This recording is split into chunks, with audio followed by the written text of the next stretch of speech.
तो आज बहुत ही महत्वपूर्ण श्लोक पे चर्चा करने वाले हैं और विषय है श्रद्धा। श्रद्धा कैसे आती है? श्रद्धा क्यों होती है? किससे श्रद्धा दृढ़ होती है? शास्त्र श्रद्धा क्या है? शुद्ध भक्ति श्रद्धा क्या है? इस सब बात का विषय रहेगा, इसलिए मैंने केवल एक ही श्लोक लिया है और ये बहुत सारे इसमें महत्वपूर्ण आपको विषय वस्तु प्राप्त होंगी समझने के लिए। देखिए, जनरली हम लोग ना जैसे न्यूज़पेपर पढ़ते हैं वैसे शास्त्र भी पढ़ने लग जाते हैं। इतने घंटे पढ़ लिए, इतने पेज पढ़ लिए, वह भी एक तरीका हो सकता है। लेकिन वस्तुतः जब आप शास्त्र पढ़ रहे हैं तो उस श्लोक से आपको क्या शिक्षा मिल रही है, या उस चीज को प्रसंग को पढ़ा तो आपको क्या समझ में आया, ये बहुत महत्वपूर्ण है। क्योंकि उससे हमारा चेतना, हमारा जीवन परिवर्तित हो सकता है, होता है, सकता नहीं है, होता है। तो हम लोग आज शुरू करते हैं। जूम पे एक बार चेक कर लीजिएगा आवाज ठीक आ रही कि नहीं। ओके, तो श्रीमद् भगवद गीता यथारूप अध्याय 17 श्लोक क्रमांक 3। सत्वानुरूपा सर्वस्या रूप सर्वस्य श्रद्धा भवति भारत। श्रद्धा भवति भारत।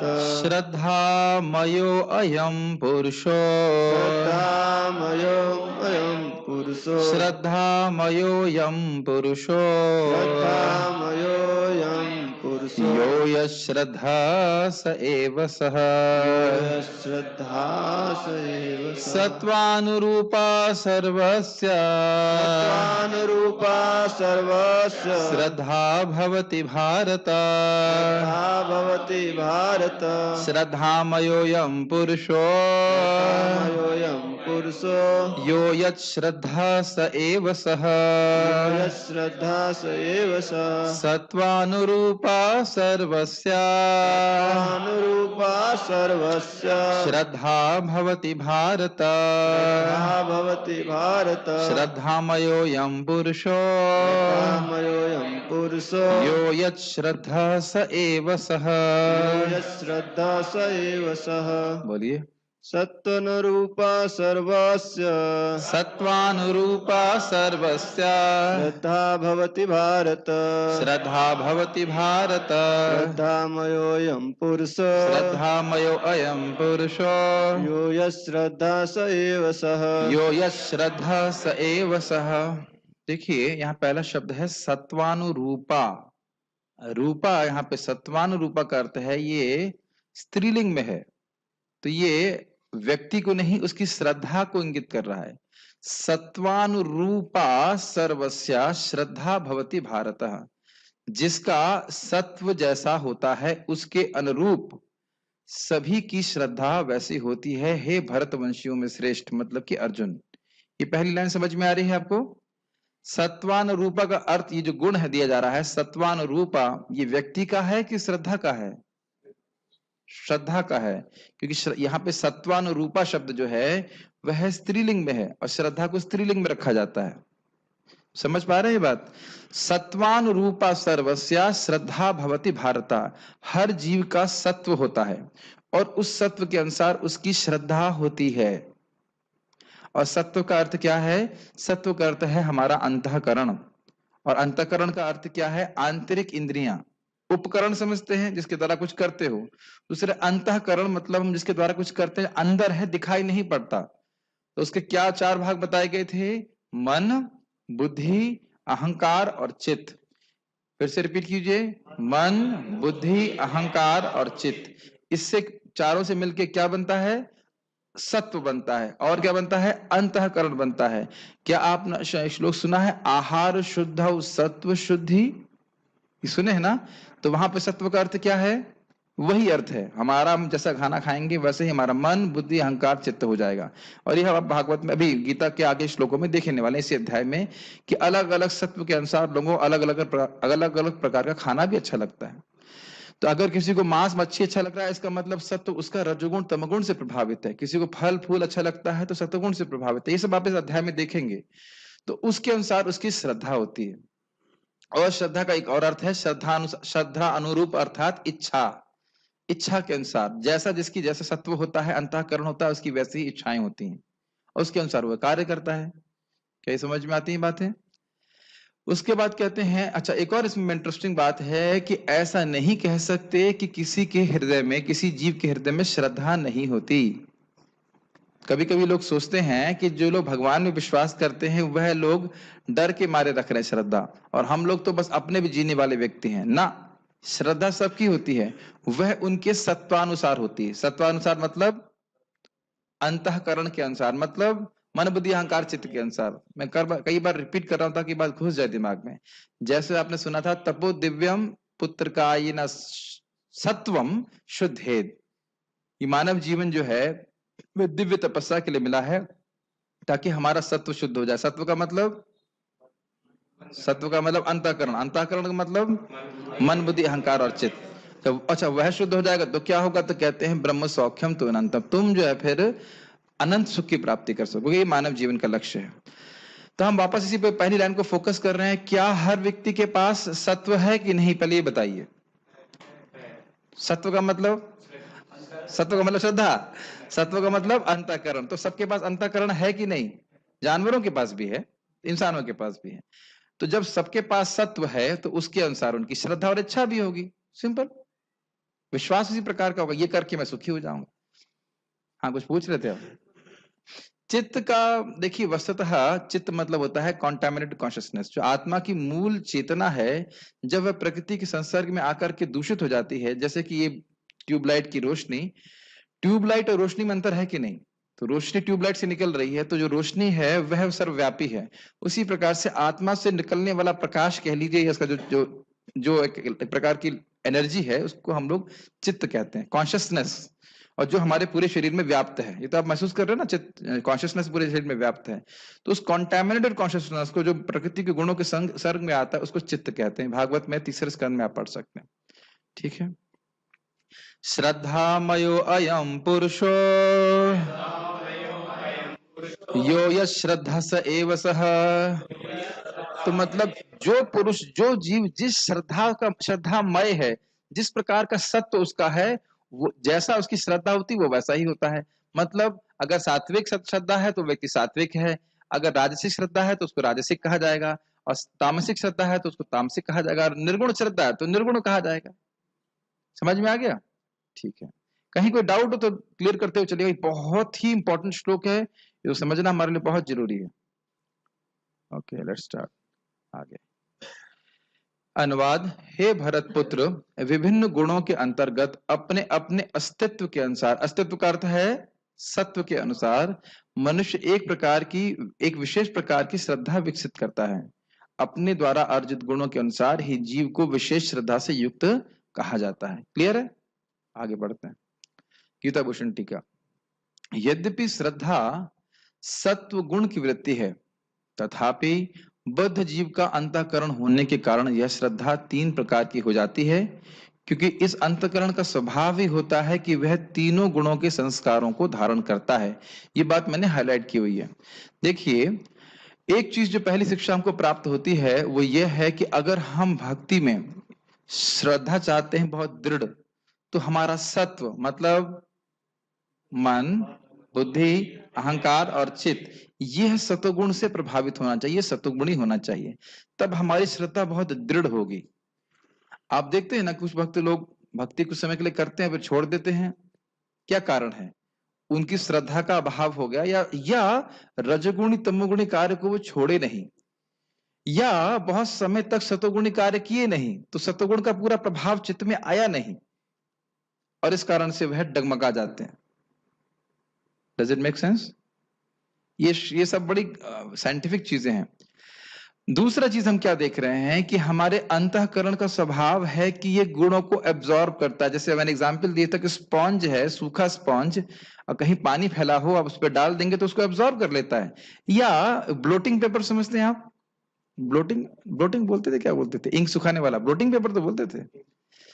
अरे एक जमाने में जब इंक पेन यूज किया करते थे, आप लोग कभी तो यूज नहीं किए होंगे, हम लोग यूज किए थे। जब इंक सोखता बोलते हैं, तो जहां इंक उस पर डालेंगे तो पूरा उसको अब्जॉर्ब कर लेती है। देखिए ना, अब्जॉर्ब समझते ना, चूस लेना से, सोखना। यस। तो जिन संस्कार मतलब जिन इंप्रेशंस के हम संग में आ रहे हैं, वह उसका प्रभाव हमारे चित्त पे पड़ता है। भाई आप लोग जब करते हैं तो कभी आपने देखा नहीं कि सामान्यता कुछ देखा है या सुना है, वो हमारे चित्त में बार बार उभरता रहता है? तो आप देख रहे हैं कि आप उस समय कहेंगे कि नहीं हमें कुछ नहीं, हम कुछ धारण नहीं कर रहे हैं, लेकिन वह संस्कार आपके मन में आ जाता है। आप लोग ये भी देखे होंगे कि अगर भागवत के श्लोक आपने याद किए हैं तो अकस्मात मन में कभी कभी आने लग जाते हैं। आपको उस दिन याद है जब वृंदावन चंद महाराज जी वो कह रहे थे, क्या है वो, अनेरा हृदय मान मोरा मान वृंदावन, और कई देर तक हमसे गाते रहे। तो जब मैं सोने गया तो ऐसा लग रहा था कि मैं अभी भी चल रहा है, अभी सुन रहा हूं। तो अब देख रहे हैं कि ये अंतःकरण में जाता है कि नहीं? कभी कभी हमको ये भी याद रहता है वो क्या प्रसाद पाया था, वो कीर्तन कितना अच्छा था, तो वह सारे संस्कार आपके मन में है कि नहीं? ये समझ पा रहे हैं? तो जब जीव ज्ञान उसको प्राप्त नहीं होता है तो वो गलत गलत संस्कार करता है, गलत गलत चीजें कार्य करता है, और वो संस्कार उसके सत्व में संस्कार, या हाँ संस्कार जो हैं या तो रजोगुणी होंगे या तमोगुणी होंगे या सत्वगुणी होंगे, है कि नहीं? मान लो कोई घोर तमोगुणी व्यक्ति है लेकिन सुबह गया सुंदर पार्क में या कहीं जंगल में, जाते हैं ना लोग, नैनीताल कहीं जाते हैं, तो मन में संस्कार आएगा ना कि हाँ बड़ा अच्छा स्थान था, बड़ा सत्वगुणी स्थान था, ये आएगा ना। और कहीं कोई कदाचित कोई सत्वगुणी व्यक्ति है, कहीं शराब के बार में या कहीं पे भी चला गया, गलती से चला गया, तो वह संस्कार मन में आएगा कि नहीं आएगा? ये समझ पा रहे हैं? इन्फेक्ट करते हैं। मूल रूप से श्रद्धा शुद्ध है जीव की, लेकिन रजोगुण तमोगुण सत्वगुण के जो संस्कार हैं, इंप्रेशंस हैं, वह उसके मन में घुस रहे हैं, उस कारण से उसकी श्रद्धा वैसी वैसी होती चली जाती है। क्या इस विज्ञान को समझ पा रहे हैं? कुछ कठिनाई हो रही समझने में विजय? ठीक ठीक, सब समझ में आ गया? बच कैसे सकते हैं, वो तो सब सिखाया जाएगा, अभी पूरी क्लास में रहिए। नोट, यहाँ अंतःकरण का अर्थ सूक्ष्म आंतरिक इंद्रिय है। सूक्ष्म आंतरिक इंद्रिय का अर्थ समझना चाहिए। जैसे मेरी आंख आपको दिख रही है, लेकिन ये आंख एक मात्र गोलक है। गोलक मतलब जैसे फोन होता है ना, फोन के आगे जो अपर्चर होता है कैमरे का, बस उतना ही है, लेकिन आप जानते हो कि फोटो वो अंदर से खींची जाती। तो इसी प्रकार से हम देख रहे हैं, लेकिन देखने में केवल आंख ही काम नहीं करती, मन भी काम करता है। याद है मैंने बताया था, कभी कभी हम कुछ सोच रहे होते हैं और सामने से कोई व्यक्ति निकल जाता है और हमको ध्यान ही नहीं था कौन निकल गया, होता है कि नहीं? या हम कुछ सोच रहे होते हैं और जोर जोर से बोला जाए फिर भी सुना नहीं पड़ता, सर कि अभी हो रहा है। जोर जोर से माइक पे गीता पे बोला जा रहा है लेकिन मन कहीं और है, तो पूछा जाए क्या है अंतःकरण? अंतःकरण कौन सा अंतःकरण? ये हो जाता है। क्लास में भी हम देखते हैं इधर चला जाता है मन, वो कोई आश्चर्य की बात नहीं, मन से होता है। ये हम जब कर रहे होते हैं और याद ही नहीं रहता है पूरी माला हो गई, होता है कि नहीं ऐसा? अरे जब वो कृष्णा मन का आ गया, अरे जय श्री कृष्ण चैतन्य, ऐसे करके होता था। तो आप देख रहे हैं कि हमारी इंद्रियां कार्य नहीं करती। वैसे तो जीभ से स्पर्श करने से भी लाभ होता है, उसमें कोई दिक्कत नहीं है, लेकिन मैं बोल रहा हूं कि आप ये अनुभव करते हैं ना कि मन अगर अंदर से कार्य ना करे तो बाहर की इंद्रिया, ज्ञान इंद्रिया कार्य नहीं करती। ये कभी आप बहुत टेंशन में है तो खाना खाते हैं लेकिन स्वाद समझ में नहीं आता, तो सब देखते हैं इस प्रकार से। जो मन बुद्धि, मिथ्या अहंकार और चित्त से बना हुआ है, अब तो याद हो गया विवेक, अंतःकरण किससे बना हुआ है?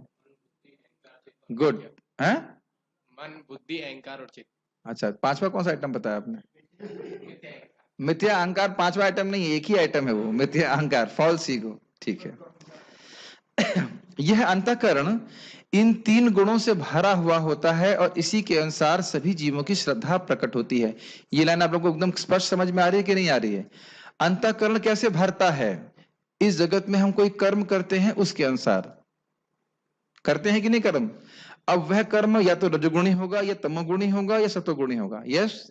और उस कर्म के अनुसार जो इन तीन गुणों से प्रभावित रहता है उसके मन में ऐसे गुण भरते चले जाते हैं, ऐसे गुणों के संस्कार बनते जाते हैं। जैसे मैंने आपको समझाया था कि कुछ घरों में बच्चों को बचपन से ही ये मुर्गा काटने के संस्कार दिए जाते हैं, तो उनके अब चित्त में रजोगुण तमोगुण के जो संस्कार में भर जाते हैं, तो आगे जाकर वह भी इसी प्रकार से क्रूर हो जाते हैं। और किसी देखते हैं बच्चों के जो है घर में, जैसे प्रभुपाद जी बताते हैं कि बचपन में उनके पिताजी को देखते थे घंटी बजा रहे हैं, आरती कर रहे हैं, भले ही वो उस पूजा में संलग्न नहीं हो रहे हैं लेकिन संस्कार बन रहा है। समझ रहे हैं? प्रभुपाद जी को याद कैसे रहता? क्या आप लोगों को एकदम अपनी बचपन की कोई बात याद नहीं है? 2-3 साल पुरानी, 2-3 साल के जब थे, सभी को याद रहता है। तो संस्कार हमेशा जीव के ऊपर बन रहा है। ये यहां तक क्लियर है? कोई एग्जाम लेने की जरूरत तो नहीं है? ठीक। सतोगुण प्रधान अंतःकरण की श्रद्धा सात्विक होती है। मतलब देखिए, आप जानते हो कि इस चित्त में इस जगत में कोई भी गुण एक मूल रूप में नहीं रहता है।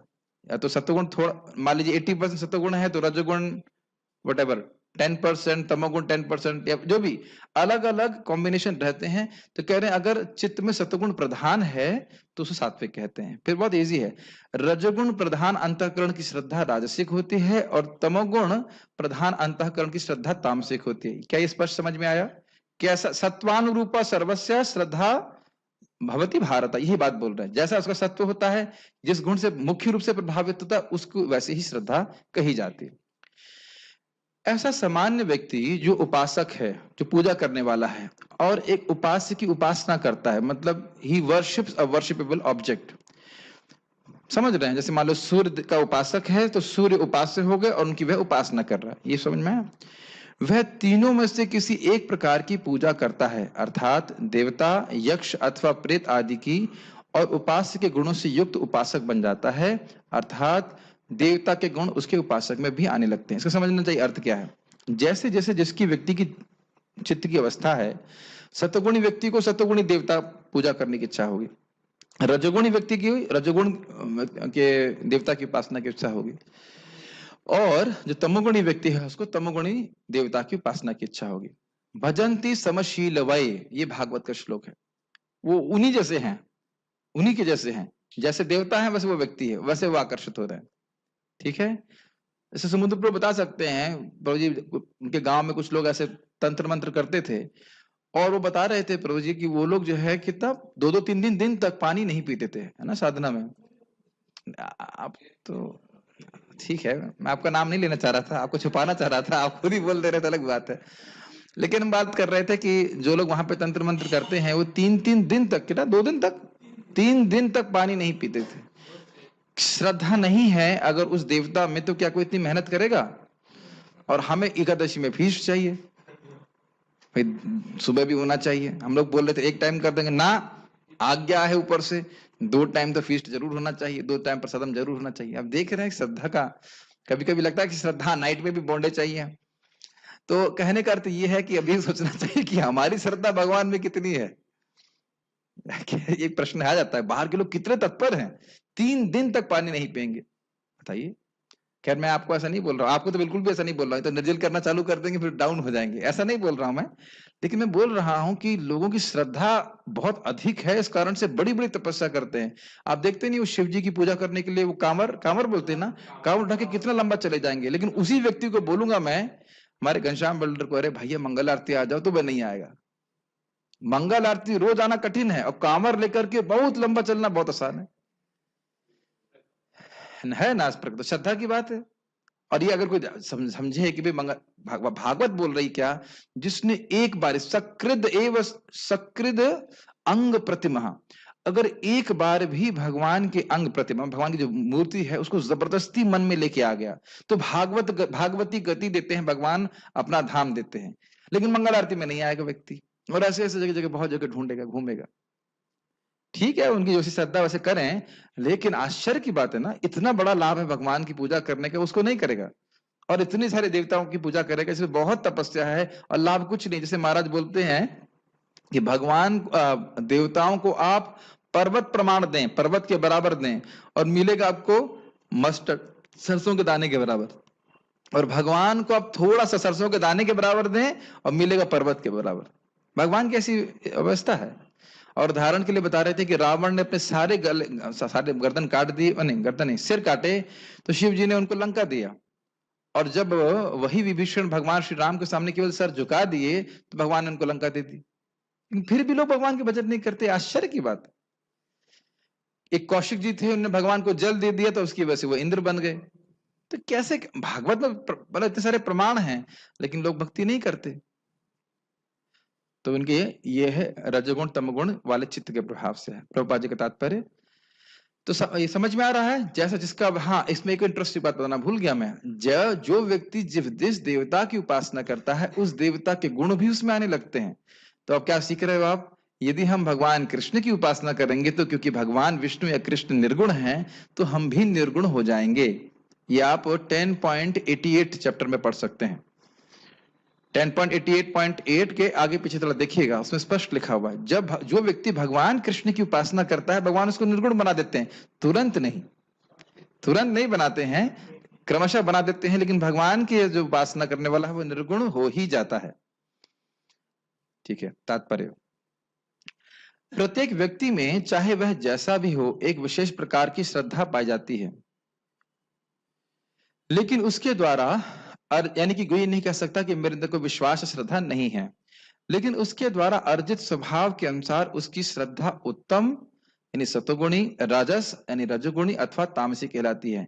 प्रभुपाद जो समझा रहे हैं अर्जित स्वभाव, इसका अर्थ समझ में आ रहा है। स्वभाव का मैंने आपको अर्थ बताया था ना, अनादि काल से जीव प्रकृति का संसर्ग कर रहा है, साथ में है, और वो पता ही नहीं से क्या कर रहा है, रजोगुण तमोगुण सतोगुण का संग कर रहा है, उसके अनुसार उसका सत्व हो जाता है। सत्व मतलब अंतःकरण, मतलब मन बुद्धि अहंकार चित्त, और उसी के अनुसार उसका स्वभाव हो जाता है। स्वभाव समझते हैं, एक कंडीशन नेचर, उसको ऐसे बर्ताव करना। कोई क्रोध अधिक होता है, किसी को बोले शांत होता है, कोई कूल टाइप्स होता है, कूल टाइप्स बोलते हैं ना, कूल आराम होता, मतलब कैसे चिल होता है, वो शांत रहता है, और दूसरा व्यक्ति बहुत क्रोधिला होता है, बहुत टेंशन में होता है। ये सब गुणों के प्रभाव से।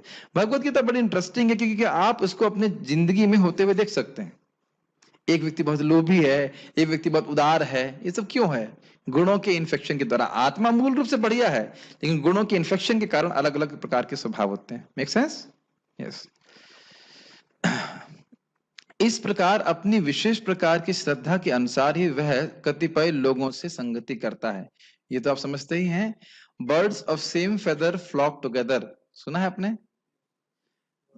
इसको हिंदी में क्या एक जगह ऐसी और आती है ना कुछ, एक ही थाली के चट्टे बट्टे, ये बोलते हैं। नहीं, हिंदी में भी इस प्रकार की बात है, एक ही थाली के चट्टे बट्टे बोलते हैं। इसका मतलब है कि एक प्रकार का व्यक्ति है, उसको वैसे प्रकार के लोग अच्छे लगेंगे। राजसिक लोग अच्छे लगेंगे, तामसिक लोगों को तामसिक अच्छे लगेंगे। अब मेरे से कोई आके यह तो बोलेगा नहीं कि भाई आप चलो दारू पीने चलते हैं, ये तो असंभव है, इसलिए तुमसे कोई कह ही नहीं सकता। मुझे याद है जब IIT में सिलेक्शन हुआ, तो मैं थोड़ा थोड़ा भक्ति कर रहा था, एक दो माला कर रहा था। उससे पहले भी तो एक मित्र ने बोला यार दारू पिलाओ। मैंने क्यों पिलाए दारू? हमने कहा भाई चलो मेरा सिलेक्शन हुआ है, तुम बादाम खा लो, तुम लस्सी पी लो, हम दारू क्यों पिलाए? तो दूसरा व्यक्ति जो दारू पीता था उसने भी अप्रिशिएट किया, हाँ यार ये दारू क्यों पिलाया तुमको, तुम लस्सी पी लो। कि नहीं, उसने कभी पी नहीं मुझसे, ये अच्छी बात है। तो कहने का अर्थ ये है कि जो व्यक्ति राजसिक है वो राजसिक लोगों का संग करेगा। जैसे हमारे घर में देखा था कि जो लोग शराब पीते थे हमारे रिश्तेदार, तो वो ऐसे रहता था, आज शाम को क्या प्रोग्राम है, समझ गए? प्रोग्राम का मतलब क्या है?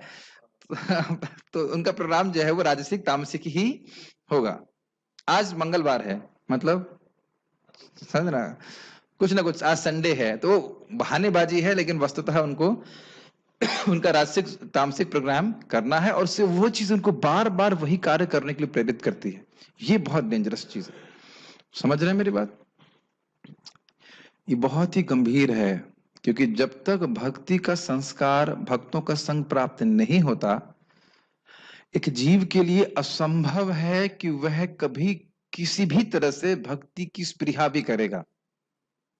ये लाइनें समझ में आ रही हैं?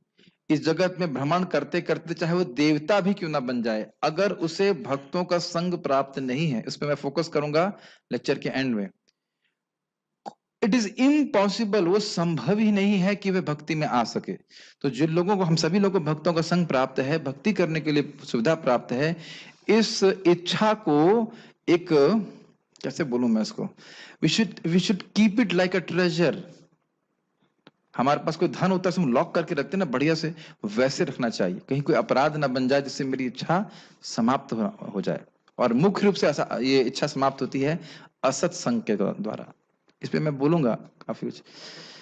असत संग मतलब अभक्तों का संग, और इसको ही रघुनाथ दास गोस्वामी बहुत सुंदर कहते हैं, असदवार्तावेश स्वपच रमणी यह हृदय स्पृशेत कथम साधु प्रेमणा, ऐसे करके बोलते हैं कि अगर हम असत वार्ता करते हैं, दुनिया की वार्ता करते हैं, वो कैसी है? स्वपच रमणी, ऐसी वैश्या है जो कुत्ता खाती है, ऐसी वैश्या है जो कुत्ता खाती है। तो वैश्या क्या करती है? हमसे धन ले लेती है और हमें एक छोटा सा शुल्ल सुख देती है, लेकिन हमारे चरित्र को पूरा नष्ट कर देती है, हमारा जो मूल धन है वो खींच लेती है। उसी प्रकार से दुनिया की वार्ता जब हम करते हैं, उससे हमारे कृष्ण की कथम साधु प्रेमा, साधु मतलब अच्छा प्रेम, कृष्ण प्रेम कैसे प्राप्त हो सकेगा, बहुत खतरनाक है। तो असत्संग में ही इस प्रकार की वार्ता होती है और इसकी वजह से व्यक्ति की श्रद्धा कम हो जाती है, तो समझना चाहिए। खैर, हम बात कर रहे थे कि वैसे ही लोगों की संगति करता है, उसके अनुसार वैसे इसका स्वभाव बनता चला जाता है। अब वास्तविक तथ्य तो यह है कि जैसा 15वें अध्याय में कहा गया, प्रत्येक जीव परमेश्वर का अंश है, अतएव वह मूलतः इन समस्त गुणों से परे होता है। यानी कि क्या श्लोक था वो, ममे वांशो जीव लोके जीव भूतः सनातन, यानी जीव, हम सभी लोग भगवान के अंश हैं। तो यानी मूल श्रद्धा जो हमारी वो क्या है, कृष्ण की प्रेममय सेवा करना। श्रद्धा मतलब इच्छा। लेकिन जब वह गुणों के संसर्ग में आ जाती है, रजोगुण तमोगुण सतोगुण, तो फिर वह अलग अलग प्रकार से प्रकट होती है जगत में। समझ में आ रहा है? मूल श्रद्धा क्या है?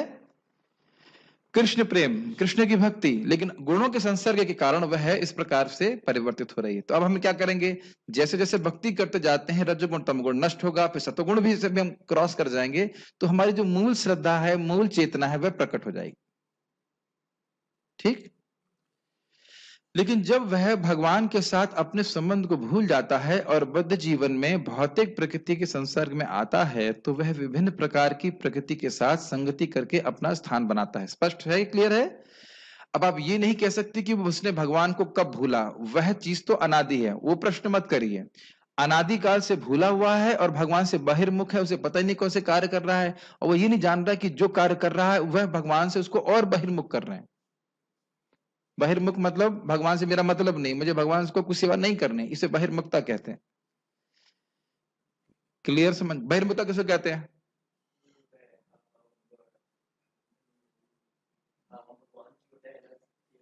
नहीं करनी है भगवान की सेवा, हमको नहीं करनी है। क्यों अजय? बहिर्मुखता क्या होती है? अजय नाम था ना? हाँ, मैंने अभी क्या बताया बहिर्मुखता का अर्थ? बहिर्मुखता का अर्थ क्या है विवेक? भगवान से दूर रहना, दूर रहने की भावना, विपरीत विपरीत दिशा में सोचना, हमें भगवान से कोई मतलब नहीं। हमें क्या, हम भगवान की सेवा क्यों करें, ये वाली भावना। ठीक है। इस प्रकार से प्राप्त कृत्रिम श्रद्धा तथा अस्तित्व मात्र भौतिक होते हैं। बहुत सुंदर लाइन है, एक एक लाइन प्रभुपाद की बहुत अद्भुत है। ये जो हमारी बहिर्मुखता है, यह कृत्रिम है, आर्टिफिशियल है। आर्टिफिशियल समझते हैं? एक होती है नैसर्गिक, एक प्राकृतिक। नित्य सिद्ध कृष्ण प्रेम साधको भी नोए, श्रवण आदि शुद्ध चित्त कौरवे उदय। भगवान से प्रेम करना ये जीव के लिए सहज है। आपको सहज लगता है? अभी हमको सहज लगता है, हमें लगता है नहीं, बड़ा मुश्किल है। ये एक आर्टिफिशियल इम्पोजिशन है जो हम पर थोप दिया गया है कि तुम ये शरीर हो। इसको कैसे समझाया जाए? आर्टिफिशियल कोई समझ में आ रहा है? जैसे और कौन से होते हैं आर्टिफिशियल? हाँ, अरे कृत्रिम तो मुझे पता है भाई, आर्टिफिशियल के और एग्जाम्पल इस जगत में कोई याद आ रहे हैं आपको? आर्टिफिशियल, हाँ, जैसे आर्टिफिशियल चीनी। आजकल लोग प्लास्टिक से चीनी बनाते हैं, तो क्या चीनी? हाँ, आर्टिफिशियल फ्लावर्स, यस, आर्टिफिशियल फल। एक बार हम लोग एकादशी में एक भक्त घर में गए और स्वाभाविक भूख लग रही थी, तो उनके टेबल के ऊपर फल रखे हुए थे आर्टिफिशियल, और बिल्कुल ऐसा लग रहा है कि असली फल। तो देख के मन कर रहा था कहीं खा ले, लेकिन जान रहे थे कि आर्टिफिशियल है। तो क्या उस आर्टिफिशियल फूल से या फल से हमारा पेट भर सकता है? नहीं। तो मूल रूप से फल हैं, उसकी एक कृत्रिम आकृति बनाई गई जिसमें वो रस रूप नहीं है उस तरह से। तो उसी प्रकार से मूल चेतना कृष्ण, एक जीव की क्या है? कृष्ण चेतना। लेकिन इस पर एक कृत्रिम आरोपण है, इन्फेक्शन है रजोगुण तमोगुण सतोगुण का, जिसकी वजह से वह भोग करना चाहता है। समझ में आ रहा है कृत्रिम का मतलब? ठीक है। भले ही कोई किसी धारणा या देहात्म बोध द्वारा प्रेरित हो, लेकिन मूलतः वह निर्गुण या दिव्य होता है। ये समझ में आया? जीव मूलतः निर्गुण है, लेकिन अविद्या के कारण वह अपने को मान रहा है कि मैं शरीर हूं, और इसके अनुसार उसकी सात्विक, राजसिक और तामसिक श्रद्धा होती है, इच्छाएं होती है। अतएव भगवान के साथ अपना संबंध फिर से प्राप्त करने के लिए उसे भौतिक कल्मश से शुद्ध होना पड़ता है। यही एकमात्र मार्ग है निर्भय होकर कृष्ण भावनामृत में लौटने का। यदि कोई कृष्ण भावनामृत में स्थित हो तो उसका सिद्धि प्राप्त करने के लिए मार्ग प्रशस्त हो जाता है। तो अब देखिए, बहुत महत्वपूर्ण बात है, इतने सारे विधि विधान भक्ति में क्यों दिए गए हैं? क्या कारण है? क्योंकि जीव को उसके इस इन्फेक्शन से मुक्त करना है। फिर अपने आप उसका जो भगवान के प्रति प्रेम है वो जागृत होने लगेगा। आज एक भक्त बोले, प्रभु जी जब मैं जब कर रहा हूं तो मुझे वैराग्य हो रहा है, मुझे विरक्ति हो रही, मैं यहाँ पे क्यों फंसा हुआ हूं। तो उसको चिंता हो रही थी। हमने कहा चिंता नहीं, हरिनाम काम कर रहा है। जैसे ये बड़ा अच्छा है, जैसे मान लो किसी को बुखार है तो उसको 104 मान लो बुखार है, और वो डॉक्टर के पास गए और दवा लिया, और फिर वो चिंतित होने लगे, डॉक्टर साहब पहले तो मेरा 104 था, अभी 103 हो गया है, अभी 102 हो रहा है। तो चिंतित होना चाहिए कि खुश होना चाहिए?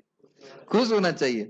तो कह रहे हैं कि हाँ, मैं सोचने लगा कि मैं तो जो है मुझे वैराग्य होने लगा, ये होने लगा। तो हमने कहा ये अच्छी बात है। और हरे कृष्ण मंत्र का स्वभाव है कृष्ण मंत्र एत स्वभाव, जय जपे कृष्ण प्रति उपजाए भाव। जो जय जपे मतलब स्त्री हो पुरुष हो पढ़ा लिखा हो नहीं हो, उससे कोई मतलब नहीं है। अगर हरे कृष्ण मंत्र बढ़िया से जप कर रहा है तो उसके हृदय में इच्छा है कि मुझे कृष्ण की सेवा करनी है, उसको सुख मिलेगा सेवा करने में। जैसे हमारे करना मित्र आपको निश्चित रूप से कुकिंग करने में अच्छा लगता होगा, नहीं? ये जबरदस्ती कर रहे हैं, मैंने बोला है, अथॉरिटी ने बोला इसलिए ऐसे कर रहे हैं। समुद्र पार्थ कृष्ण प्रभु गायों की सेवा करते हैं, अच्छा लगता है कि नहीं? आप ये समझ रहे हैं? एक इंग्लिश का शब्द है, वाक्य है, हमारा गुरु महाराज बोलते हैं, when you take up a responsibility even if you are not forced then that is love। मैं फिर से रिपीट करूंगा, when you take up a responsibility when you are not forced then that is love। जब आप कोई दायित्व लेते हैं जिसके लिए आप बाध्य नहीं है करने के लिए, तो ये प्रेम है। तो आप हरे कृष्ण मंत्र कर रहे हैं तो कृष्ण की कुछ सेवा करना चाहते हैं जिसके लिए आप बाध्य नहीं हो, आपको अच्छा लग रहा है वो करने में कृष्ण के लिए। Does it make sense? यही हमारा प्रेम बढ़ने का लक्षण है। इस सबके लिए अलग अलग हो सकता है, माता जी के लिए खाना बनाना हो सकता है, किसी को डेटी सेवा अच्छी लगती है, मुझे प्रीचिंग अच्छा लगता है, मैं सोचता रहता हूँ कैसे नए नए कस्टमर्स हरे कृष्ण मंत्र के लाएं। दैट इज माई ऑब्सेशन कि कैसे नए नए हम कस्टमर्स लेके आए हरे कृष्ण मंत्र में। I can become a bigger dealer of the holy name. That is my obsession, मुझे बहुत अच्छा लगता है। और भी बहुत सारे कार्य करने अच्छे लगते हैं। तो खाली मैं बोल रहा हूं कि ये जब हम हरिनाम कर रहे हैं और ये सब कार्य हम जब भगवान के लिए करने की इच्छा होने लगती है तो ये दिखाता है कि हमारा भगवान से प्रेम बढ़ रहा है। हमारे एक श्रीकांत प्रभु हैं, फार्म में सेवा करते हैं, सुबह से शाम तक लगे रहते हैं। वो उनको फार्मिंग करना अच्छा था, लेकिन कृष्ण के लिए कर रहे हैं। Is not taking any salary. Point is that कि and is not also not force to do it. ऐसा नहीं कि उनको जबरदस्ती करना है, उनको बहुत अच्छा लगता है कृष्ण की सेवा करने के लिए। Does it make sense? पता नहीं क्या मैं कहना चाहता हूँ। तो मैं खाली बोल रहा हूं कि जीव के लिए स्वाभाविक है कृष्ण की सेवा करना, और जैसे जैसे नाम जप करेगा उसका हृदय शुद्ध होता जाएगा, उसकी इच्छा होगी वह कुछ कृष्ण के लिए करे। अगर हम वाकई जप करके सोच रहे हैं कि जैसे कि एक मैंने सुना था, एक ब्रह्मचारी दूसरे ब्रह्मचारी को फोन करता है साउथ इंडिया के लिए, वहां कितनी सेवा है, दूसरा व्यक्ति वहां से बोलता है ज्यादा सेवा नहीं है, बस घंटा 2 घंटा सेवा, आ जाओ आ जाओ। तो ये कोई कृष्ण प्रेम नहीं है। मैं किसी साउथ इंडिया के टेंपल पे आक्षेप नहीं कर रहा हूँ, उस ब्रह्मचारी पे आक्षेप कर रहा हूँ जो इस प्रकार से बोल रहे हैं। दूसरा वाला भी बहान है, ज्यादा सेवा तो नहीं है ना, हाँ ज्यादा सेवा नहीं, आ जाओ 2 घंटा सेवा नहीं। कृष्ण की सेवा करने का आग्रह व्यक्ति का बढ़ता है अगर वो नाम जप करता है, प्रैक्टिकल सर्विसेज भी और श्रवण कीर्तन जो भी। समझ रहे हैं? तो ये बात हो रहा है। तो प्रभुपाद कह रहे हैं, हम पॉइंट क्या है, हम बात कर रहे थे कि व्यक्ति को जीव को शुद्ध होना पड़ेगा। और क्या होता है, लोग शुद्ध हुए बिना रसिक बनना चाहते हैं। रस का ये में बहुत महत्वपूर्ण बातें हैं। बिना हरे कृष्ण मंत्र के शुद्ध हुए आप रसिक नहीं बन सकते हो। हृदय में काम क्रोध लोभ मोह भरा हुआ है तो रस की प्राप्ति नहीं हो सकती है। तुम कहते हैं हम इस रसिक के पास चले जाए, उस रसिक के पास चले जाए, तुम्हारे हृदय में तो भी भौतिक रस भरा पड़ा है। तो बड़ा वैज्ञानिक रूप से पहले व्यक्ति को शुद्ध होने के लिए दृढ़ प्रतिज्ञ होना पड़ेगा, हरिनाम करना पड़ेगा, भगवान का प्रसाद ग्रहण करना पड़ेगा, कथा सुननी पड़ेगी। जब हृदय शुद्ध होगा तब उसे रस प्राप्त होगा। It's not a cheap thing, समझ रहे ना? यदि वह आत्म साक्षात्कार के इस पद को ग्रहण नहीं करता तो वह निश्चित रूप से प्रकृति के गुणों के साथ बह जाता है। इसका क्या अर्थ है? अगर वह शास्त्रीय आदेश भगवत गीता भागवत के अनुसार अपना जीवन नहीं जीता है तो स्वाभाविक है कि सात्विक राजसिक और तामसिक गुण उसको प्रेरित करते रहेंगे और वो वैसा ही कार्य करता रहेगा। समझ रहे हैं? एक बार हमारे गुरु महाराज से किसी ने पूछा, किसी ने बुरा कर्म किया तो अगले जन्म में फिर बुरा बन जाएगा, फिर उसके बाद वह कर्म उसके मन में और संस्कार डालेगा और फिर वो अगला कर्म फिर भी आगे ऐसे करेगा। तो इसमें जीव की स्वतंत्रता कहाँ रही? जो बोलते ना अल्प स्वाधीनता कहाँ रही? तुम्हारा समझा रहे थे कि यस, ये सही कह रहे हैं आप। अगर भक्तों का संग प्राप्त ना हो तो जन्म जन्मांतर व्यक्ति अगर बुरा है तो बुरे ही कार्य करता चला जाएगा। इसी को तो हमने 16वें अध्याय में सीखा था ना, तान्य हम असुरान क्रूरान संसारेषु नराधमाम शिपामि अजस्रम अशुभाम। भगवान कहते हैं मैं उनको बार बार अशुभ योनि में ही डालता हूं। कब बाहर निकल सकते हैं? कदाचित किसी भक्त की कृपा हो जाए, और कृपा के लिए उसकी योग्यता की जरूरत नहीं है। भक्त के हृदय में भक्ति बढ़ती है तो वो किसी को भी देखता है, सोचता है काश ये भक्त बन जाए, और ये उसकी वजह से नहीं है, बड़ी हुई भक्ति की वजह से। मेरी बातें समझ में आती हैं कुछ? जब हृदय में भक्ति बढ़ती है तो सहज रूप से हृदय में इच्छा होती है कि काश ये व्यक्ति जब करता, भक्ति करता, कितना अच्छी बात होती। क्योंकि भक्त के हृदय में इच्छा आ रही है तो उसके सामने आने वाले व्यक्ति में कोई भी योग्यता ना हो, फिर भी वह भक्ति करने लग जाता है। हो सकता तुरंत नहीं करे, आगे जाके करेगा जरूर। समझ में आ रहा है? जैसे कि ध्रुव महाराज नारद मुनि के सामने थे, तो नारद मुनि की इच्छा हो गई कि इस बच्चे को भगवान मिलने चाहिए, तो उनका साधन तो था ही, लेकिन नारद जी का जो संकल्प था यह भी बहुत महत्वपूर्ण बात थी। इसमें समझ में आता होगा मैं क्या कह रहा हूं? तो नहीं तो व्यक्ति प्रकृति के गुणों से बहता ही चलेगा, रजोगुणी रजोगुणी बनता रहेगा, तमोगुणी तमोगुणी बनता रहेगा, ऐसे करके। ठीक। इस श्लोक में श्रद्धा शब्द अत्यंत सार्थक है। अब मैंने कुछ हाईलाइट किया है। श्रद्धा मूलतः सतोगुण से उत्पन्न होती है।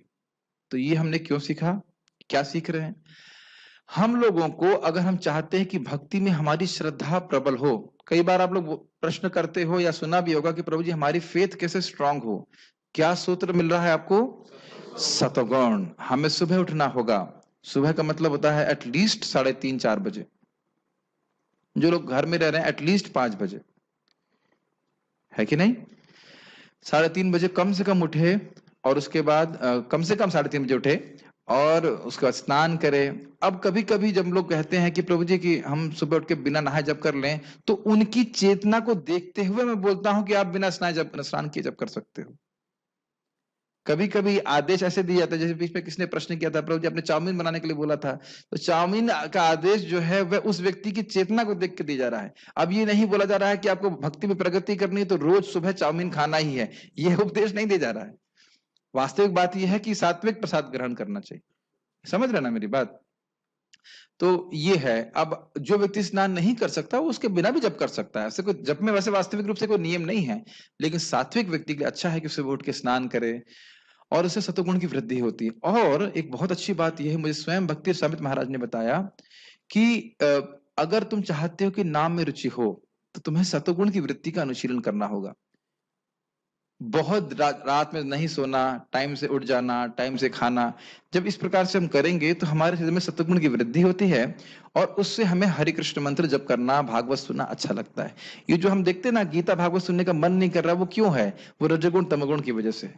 अखबार पढ़ना अच्छा लगता है लेकिन गीता पढ़ना सुनना अच्छा नहीं लगता। क्यों नहीं लगता? रजोगुण तमोगुण। तो जब भक्ति के प्रभाव से सतोगुण बढ़ेगा तो फिर व्यक्ति को सुनना बहुत अच्छा लगेगा। आपने देखा है कहीं कहीं बहुत सूक्ष्म विचार आते हैं शास्त्रों में, सूक्ष्म समझते ना, सटल थॉट्स, उसको क्यों नहीं पकड़ पाता है व्यक्ति? क्योंकि उसकी जो भेजा नहीं कहना चाहिए, उसका जो अंतःकरण है वह अभी सूक्ष्म नहीं है, जड़ समझते, जड़ मती है, मोटी बुद्धि। कहो आलू का दाम कितना है? 5 रुपए किलो, समझ में आ जाएगा। अब बोलो अभी क्या बोला? अंतःकरण, वो समझ में नहीं आएगा। समझ रहे ना मेरी बात? ये चीज रहती है।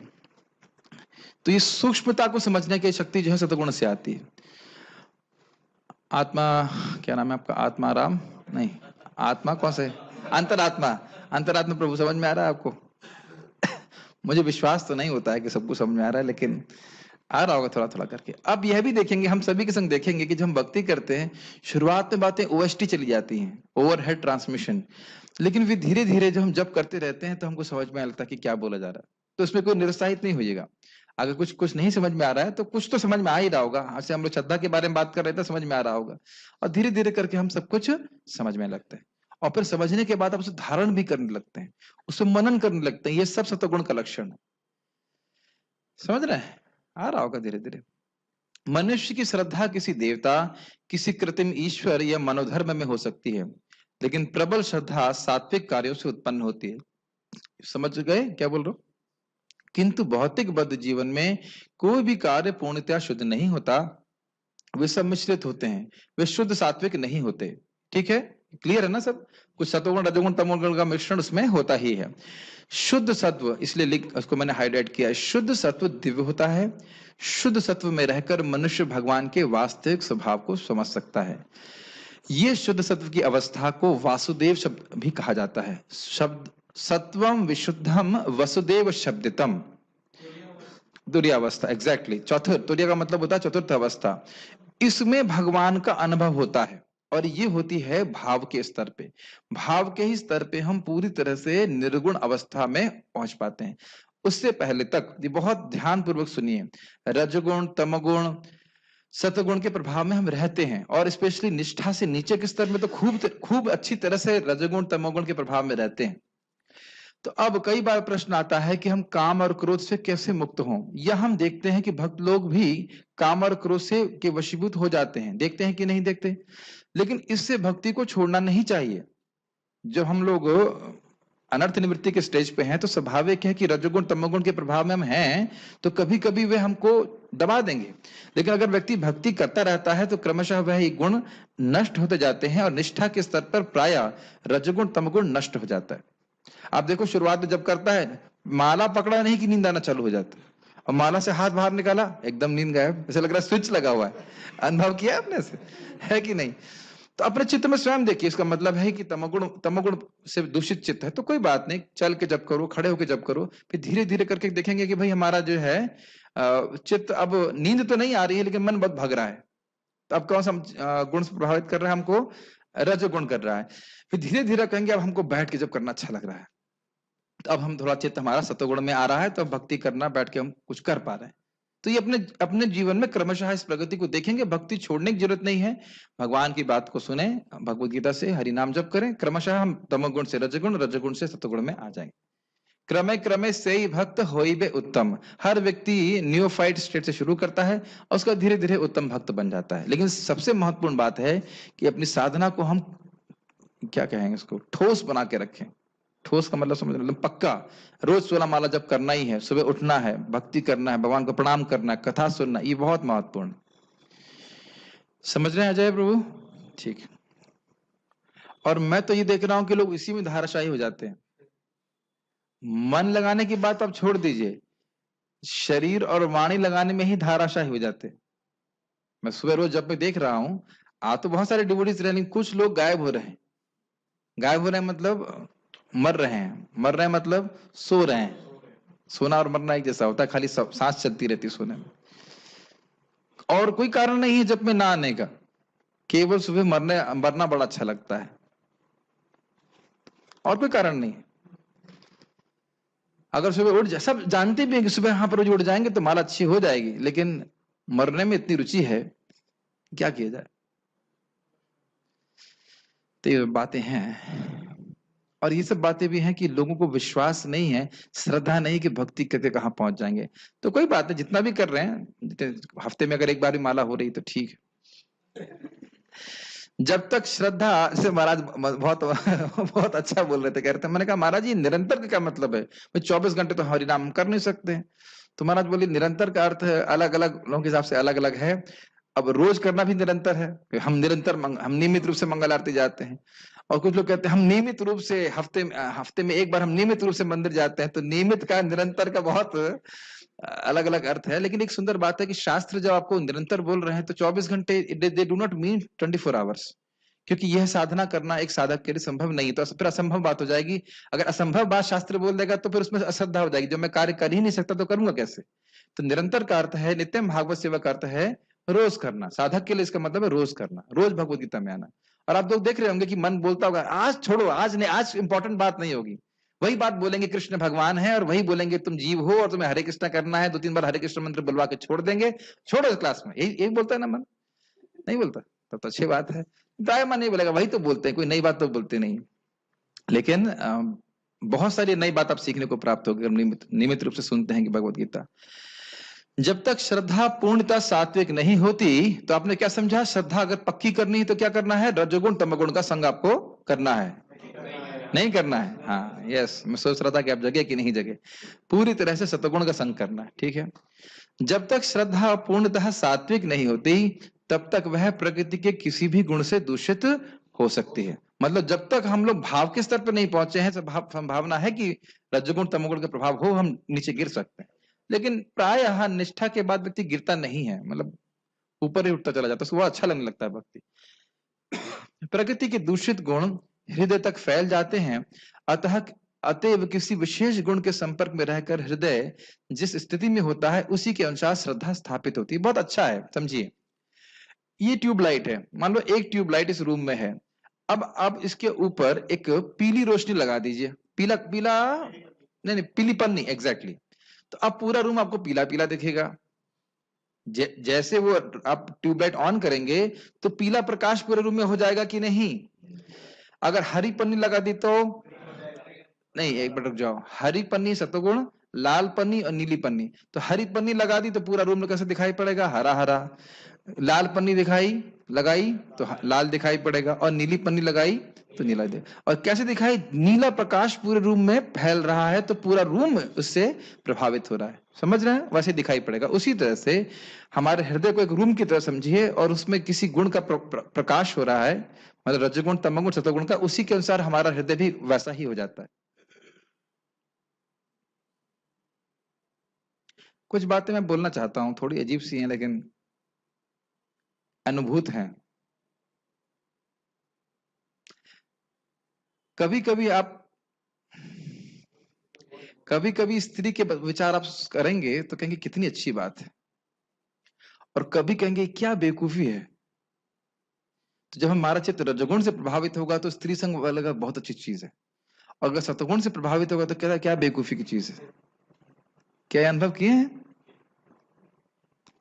इसलिए एक साधक को इससे कोई प्रभावित नहीं करना चाहिए कि मन में क्या विचार आ रहा है। ये समझ लेना चाहिए कि मन के जो विचार हैं ये चलते रहेंगे, ये पूर्वगत संस्कारों के अनुसार है। मुझे अपनी भक्ति हरे कृष्णा कृष्णा कृष्णा हरे हरे, हरे राम राम राम हरे हरे करना पड़ेगा, करते रहना। इसको हमने 13वें अध्याय में भी सीखा था। ये गुणों का प्रभाव चलता रहेगा। यह समझना चाहिए कि यदि किसी का हृदय सतगुण में स्थित है तो उसकी श्रद्धा भी सतगुणी है, स्पष्ट है। यदि हृदय रजोगुण में स्थित है तो उसकी श्रद्धा रजोगुणी है, और यदि हृदय तमोगुण में स्थित है तो उसकी श्रद्धा तमोगुणी होती है। इस प्रकार हमें संसार में विभिन्न प्रकार की श्रद्धाएं मिलती हैं, और विभिन्न प्रकार की श्रद्धाओं के अनुसार विभिन्न प्रकार के धर्म होते हैं। ये अब बहुत अच्छा टॉपिक समझ में आ रहा है भाई। अलग अलग धर्म है, कहीं बलि काटी जा रही है, बलि दी जा रही है, कहीं बड़ी सात्विक तरह से पूजा हो रही है। विभिन्न प्रकार की पूजाएं क्यों हैं? क्योंकि लोगों के चित्त अलग अलग प्रकार के हैं, और उसके अनुसार लोगों की श्रद्धा अलग अलग प्रकार की। समझ में आ रहा है? धार्मिक श्रद्धा का असली सिद्धांत सतोगुण में स्थित होता है, लेकिन चूंकि हृदय कलुषित रहता है अतएव विभिन्न प्रकार के धार्मिक सिद्धांत पाए जाते हैं। श्रद्धा की विभिन्नता के कारण ही पूजा भी भिन्न भिन्न प्रकार की होती है। तो एक बार मुझे याद है, आईआईटी में एक व्यक्ति था, मेरा स्टूडेंट, मतलब विंग मेट था, बोला तुम लोग हरे कृष्णा करते हो, ऐसे ही बोला था, और हम लोग सोते हैं, क्या फर्क है? हमने कहा तुम समझ नहीं सकते। वो इतना तमोगुण में था वो। हमने कहा तुम नहीं समझ सकते। मुझे आज तक ऐसे बोला कि अरे भाई अपना अपना सुख है, हम दारू पी रहे हैं, तुम लोग हरे कृष्णा कर रहे हो, क्या एक ही बात है? तो आप समझ रहे हैं, ऐसा नहीं कि सभी लोग एक ही स्तर के। हम लोग आज भगवान का प्रसाद ग्रहण करते हैं, रोज ही करते हैं, और कोई व्यक्ति उल्टी सीधी चीजें खा रहा है बाहर, वो एक ही बात नहीं है। यहां तक कि रजोगुणी तमोगुणी लोग भी जब भक्ति के संपर्क में आते तो अद्भुत, हाँ ये क्या चीज है अनुभव करते। इसीलिए भक्तों को प्रचार करना चाहिए, कीर्तन होना चाहिए, ताकि लोग समझ सकें।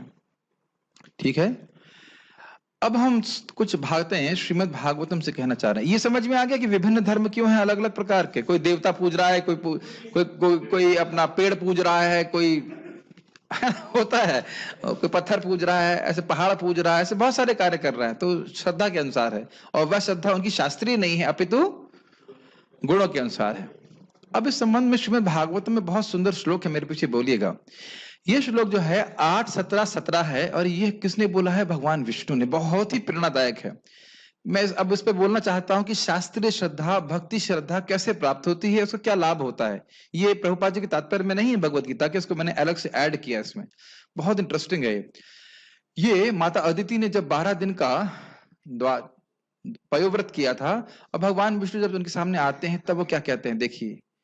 ममार्चनम नार्हति गन्तुमन्यथा अर्चनं नारति गन्तुमन्यथा श्रद्धानुरूपम फलहेतुकत्वात्। श्रद्धानुरूपं फलहेतुकत्वात्। बहुत ही सुंदर बात है, बहुत ही सुंदर श्लोक है।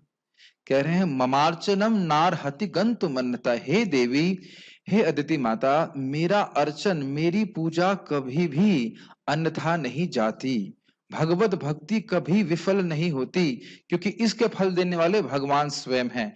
अगर आप हरे कृष्ण मंत्र जप रहे हैं, भगवान को प्रणाम कर रहे हैं, भगवान को भोग लगा रहे हैं, तो ऐसा हो ही नहीं सकता कि आपको फल प्राप्त ना हो। लेकिन क्या कह रहे हैं भगवान? श्रद्धानुरूपम फल हेतुकत्वात्। श्रद्धानुरूपम को श्रीधर स्वामी कहते हैं इच्छानुसारेण।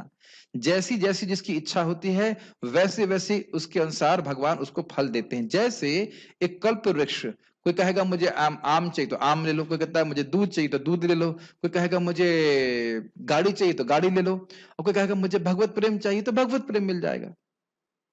समझ रहे ना मेरी बात? तो इस पे बहुत सुंदर टीका थी, मैं जो टीका अभी वो मिल नहीं पा रही है, वो बहुत सुंदर टीका था। उसमें कहते हैं कि कोई व्यक्ति अगर भोग चाहता है तो भगवान भोग देते हैं, और मुक्षु है तो मुक्षु नाम संसार भय निवर्तकम। संस्कृत तो याद है लेकिन वो कहाँ है देखा नहीं, याद नहीं आ रहा। तो जो मुमुक्षु है, जो मोक्ष चाहते हैं, उनको उनको संसार के भय से निवर्तन कर देते हैं, उनको उनको मुक्ति दे देते हैं। और फिर कहते हैं अनुरागी नाम आनंद प्रदम, ऐसा कुछ बोलते हैं। जो भगवान के अनुरागी हैं, जो प्रेम चाहते हैं, उनको भगवान सुख देते हैं। जैसे प्रहलाद हलाद दाई ने। तो जब हम भगवान श्री कृष्ण की भक्ति कर रहे हैं तो निश्चित रूप से हमें जो फल चाहिए वो मिल जाएगा। सत्यम दिशति अर्थ तो नृणाम। जो व्यक्ति जो अर्थ चाहता है उसको भगवान जरूर देते हैं। काम क्या कहते हैं, काम धर्म अर्थ काम मोक्ष, जो कुछ चाहता है। या कुछ लोग अगर भगवत प्रेम चाहते हैं तो भगवत प्रेम भी भगवान देते हैं। समझ रहे हैं? लेकिन यह ध्यान रखना चाहिए कि भगवान विष्णु की भक्ति कभी कभी विफल नहीं होती है। लेकिन क्या फल प्राप्त होगा वह इस पर निर्भर करता है कि हमारी श्रद्धा क्या है। इसीलिए श्रीधर स्वामी कहते हैं श्रद्धानुरूपम इच्छानुसारेण फल हेतुत्वात्। श्रद्धा के अनुसार अर्थात इच्छा के अनुसार फल प्राप्त है। अगर हम चाहेंगे हमें मुक्ति मिल जाए, मिल जाएगी।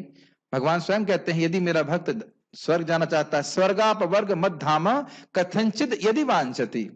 मेरी भक्ति करने से ही अगर भक्त स्वर्ग चाहता है स्वर्ग मिल जाएगा, मुक्ति चाहता है मुक्ति मिल जाएगी, अगर मेरा धाम चाहता है तो मिल जाएगा। कथंचित यदि वांछति मतलब भक्त ये सब चीजें चाहता नहीं है, लेकिन यदि वो चाहता है तो प्राप्त हो जाएगा। जैसे आपने सुना कि चित्रकेतु महाराज भगवान का दर्शन प्राप्त कर लिए, लेकिन फिर भी इच्छा थी कि स्वर्ग देखें, तो इसलिए वह उस इच्छा को भगवान ने पूर्ण किया। समझ रहे ना मेरी बात? कर्म के अनुसार नहीं, भक्ति के अनुसार है। समझ रहे हैं? तो यानी कि जब हम भगवान की भक्ति कर रहे हैं तो व्यक्ति को समझना चाहिए कि हमें किस प्रकार की इच्छा प्रकट करनी चाहिए।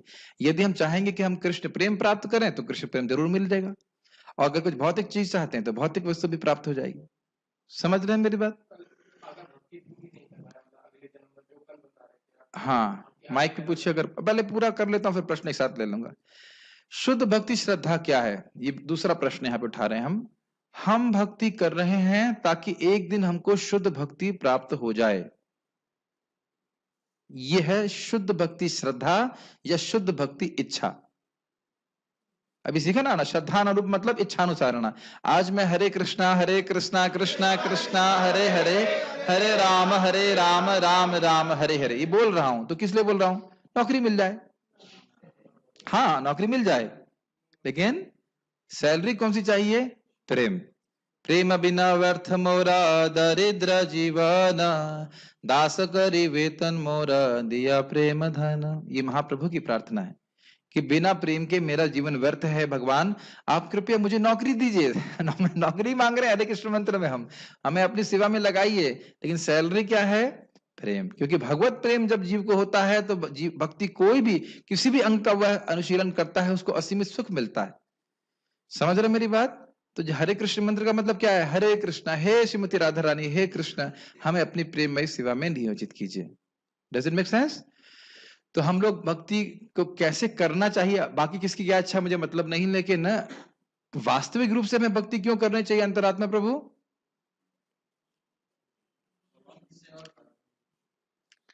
ये छोटा सा ग्रुप है, मुझे दिख जाता है कि कहीं मन और कहीं है। फिर से बोल, किसी को याद है कि भक्ति क्यों करनी चाहिए? हाँ विजय प्रभु। भगवान का प्रेम, और रोज भीख मांगनी चाहिए राधा श्याम सुंदर से, कृष्ण बलराम से, गौर निताई से। यही प्रार्थना याद कर लीजिए। प्रेम बिना, बोलो, व्यर्थ मोरा दरिद्र जीवन, दास करी वेतन मोरा दिया प्रेम धन। ये लिख के देना चाहिए था, तो भूल गया, चलो कल लिख के दे दूंगा।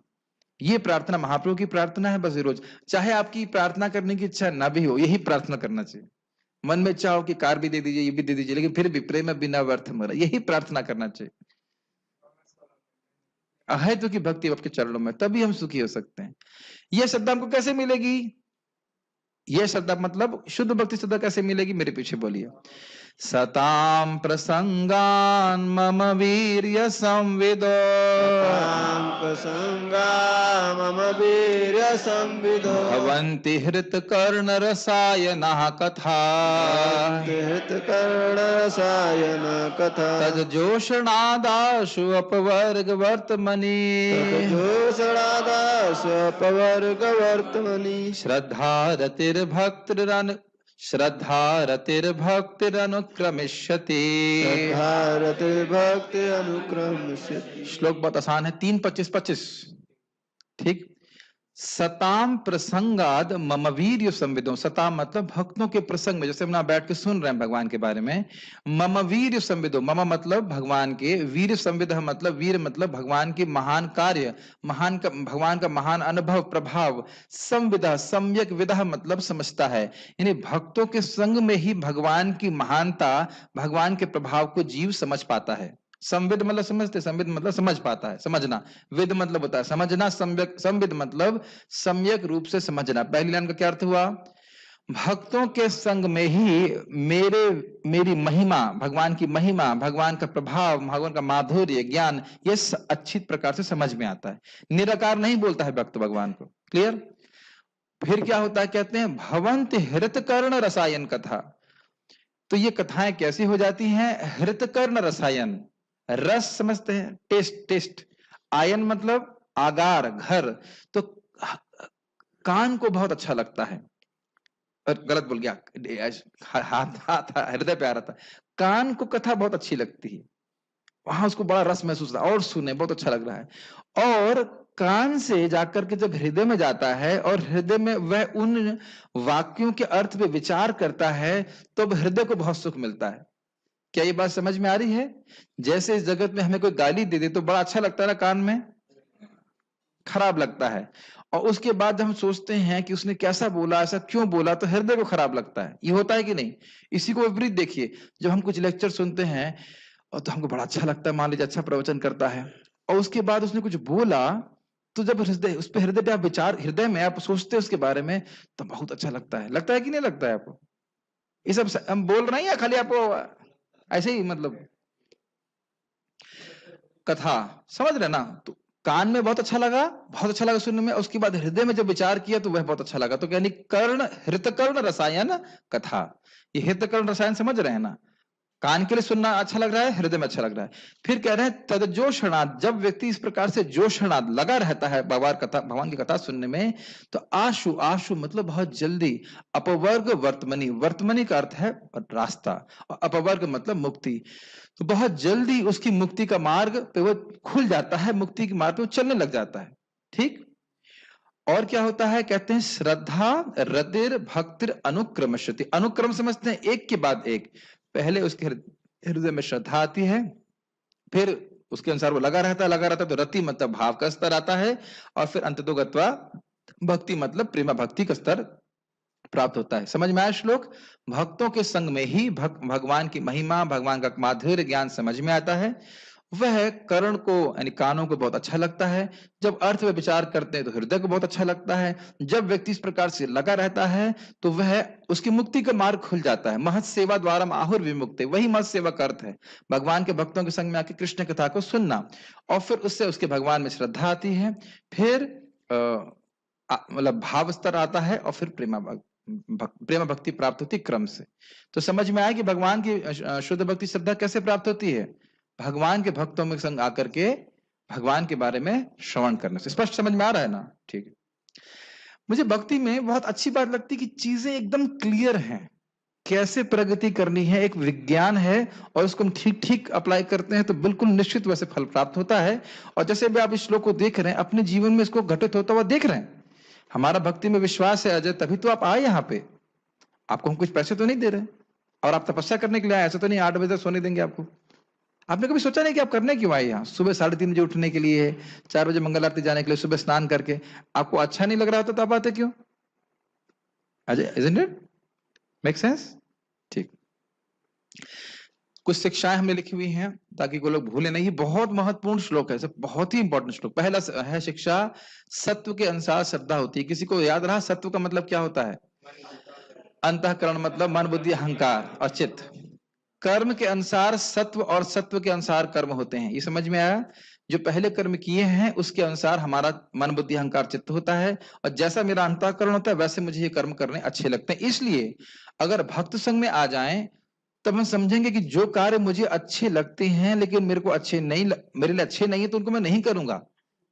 राग द्वेष विमुक्तस्तु विषयानंदयाश्चरण, समझ रहे हैं? राग द्वेष से प्रभावित होकर नहीं करूंगा, शास्त्र के अनुसार करूंगा, तब व्यक्ति मुक्त हो सकता है। भक्त संग से हमें शास्त्रीय श्रद्धा प्राप्त होती है। इसको भी मैंने व्याख्या कह रहा था ना, हरे कृष्ण मंत्र में, भगवान के प्रसाद में, इस सब श्रद्धा हमें शास्त्र से, भक्तों के संग से प्राप्त होती है। ये भी ध्यान देना होगा कि जिस भक्त से हम सुन रहे हैं उसकी श्रद्धा उसकी वाणी के द्वारा प्रकट होकर के हमारे कान में जाके प्रवेश करके हमारे कान में इम्प्लांट हो जाती है। तो आप कहेंगे क्या आप अपनी बात करना चाहते हैं? आप बहुत श्रद्धालु हैं क्या? नहीं, हम अपनी बात नहीं कर रहे हैं, हम प्रभुपाद जी की बात कर रहे हैं। प्रभुपाद जी ने इशारे तात्पर्य बोले हैं और भगवान ने बोले हैं, सुखदेव गोस्वामी ने बोले हैं, तो उनको रिकॉर्ड किया गया है और इसका हम संग प्राप्त कर रहे हैं। तो इसीलिए आप देखेंगे कि प्रभुपाद जी के आप ग्रंथ पढ़ेंगे तो आपको बहुत भक्ति करने की प्रेरणा मिलती है।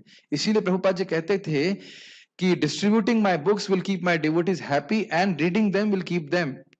भक्ति करने की प्रेरणा मिलती है। पुस्तक वितरण कर रहे हैं, बहुत अच्छा है, लेकिन पुस्तक पढ़ेंगे नहीं तो भक्ति में टिकेंगे नहीं। तो इसीलिए हम जैसे न्यूफाइड डिवोटीज को उत्तम अधिकारी या मध्यम अधिकारी भक्तों से सुनना चाहिए। और जीव गोस्वामी स्पष्ट लिखते हैं कि जब हम किसी साधु की कृति को पढ़ते हैं, कृति मतलब जिसने लेखन लिखा है, तो वह हम उनसे सुन रहे हैं, तो हम प्रभुपाद जी से सुन रहे हैं, भगवान से सुन रहे हैं, तो फिर हमारी श्रद्धा बढ़ती है। समझ में आ रहा है? इसीलिए ग्रंथ पढ़ना बहुत जरूरी है। प्रभुपाद इसीलिए कहते थे कि मेरी एक ही निंदा है मेरे शिष्यों के प्रति कि वो मेरी पुस्तकें नहीं पढ़ते, और उसका प्रभाव क्या होगा? गिर जाएंगे। यहां तक कि प्रभुपाद जी तात्पर्य में लिखते हैं कि कृष्ण भावना के भक्त अगर सारे ग्रंथ नहीं पढ़ते तो केवल खाएंगे और सोएंगे और उनका पतन हो जाएगा। अरे मैं ऐसा अपने मन से नहीं बोल रहा हूं, तात्पर्य प्रभुपाद लिख रहे हैं। क्योंकि हरे कृष्ण मंत्र जब की जो साधना, ऐसा तो नहीं है कि अभी आपके अष्ट सात्विक विकार आने लगे हरे कृष्ण करते हैं, ऐसा राग तो आया नहीं है। जब तक हमारी श्रद्धा ज्ञान पक्का नहीं रहेगा हम उत्साहित नहीं रहेंगे सुबह साधना करने के लिए। है कि नहीं? गलत बोल रहा हूं? गलत तो मैं खैर कभी बोलता नहीं, लेकिन है कि नहीं? ऐसा भी हम कभी कभी सोच सकते हैं, लेकिन पॉइंट ये है कि जब तक हम शास्त्र को नियमित रूप से नहीं श्रवण करते, स्पेशली शाम को, ये शाम का कथा श्रवण हमको अगले दिन सुबह के लिए तैयार करता है। ये लोग समझ नहीं पाते हैं इस बात, और इस समय हमने अपना समय व्यर्थ की बातों में व्यस्त किया। बस उपास्य के गुण उपासक में आ जाते हैं। ये समझाया था ना, उपास्य मतलब जिसकी उपासना हो रही है, उपासक मतलब जो उपासना कर रहा है, तो उसे करते करते वह उसके गुण उसमें आने लगते हैं। तो भगवान की उपासना करने से हम में क्या गुण आ जाएगा? क्या बताया गया था? निर्गुण हो जाएंगे। Good boys, very nice. आप लोग तेज हो गए, आप लोग अच्छा ये आप लोग के प्रसाद की वजह से है। जब से आप लोग अच्छा प्रसाद खिला रहे हो, सारे डिवोटी गीता समझने लगे, चालू हो गए। शुद्ध भक्तों के संग से ही हमें शुद्ध भक्ति की श्रद्धा प्राप्त होती है। ये 5वां पॉइंट सीखा हमने। लोगों को पता ही नहीं है कि भक्त पूजा क्यों कर रहे हैं। आप देख लीजिए, किसी देवता की पूजा कर रहे हो, कभी कोई बोलता है कि हमें शुद्ध भक्ति दे दीजिए, मैया मुरादें पूरी कर दो, हलवा बांटूंगी, यही बोलते हैं ना। यही भजन है ना, और तो कोई भजन नहीं है कि नहीं? और हम यहाँ क्या प्रार्थना कर रहे हैं? प्रेम बिना व्यर्थ मोरा दरिद्र जीवन, दास करी वेतन मोरा दिया प्रेम धन। यह हम भागवत में पढ़ते हैं प्रहलाद महाराज के बारे में, चित्रकेतु महाराज। जैसे मैं चित्रकेतु महाराज की जब वृत्तासुर के रूप में प्रार्थना कर रहे थे ना, अहम हरे ताव पादे का मूलम, तो एक प्रश्न आया कांग्रेगेशन डिवोटीज की तरफ से, प्रभु जी हमें ये हमारा स्तर ये कैसे होगा? तो हमने कहा स्तर होने से पहले जिनका वो स्तर है उनकी प्रार्थनाओं को सुनिए, उनकी एस्पिरेशन को सुनिए, तब हमारी हृदय में इच्छा आएगी, जैसे आपके अभी हृदय में इच्छा आ रही है। जैसे हम देखते हैं हरिदास ठाकुर जी पूरी रात बीत जाती है हरि नाम करते रहते हैं, क्या हमारे हृदय में ऐसे इच्छा नहीं आते? हम तो पूरी रात बीत जाती है, हमको पता नहीं चलता, हम सोते रहते हैं। ये स्थिति है। कब वो स्थिति आएगी कि हमारे नाम इस प्रकार का सुख प्राप्त करेंगे? समझ रहे हैं इच्छा कहां से आती है?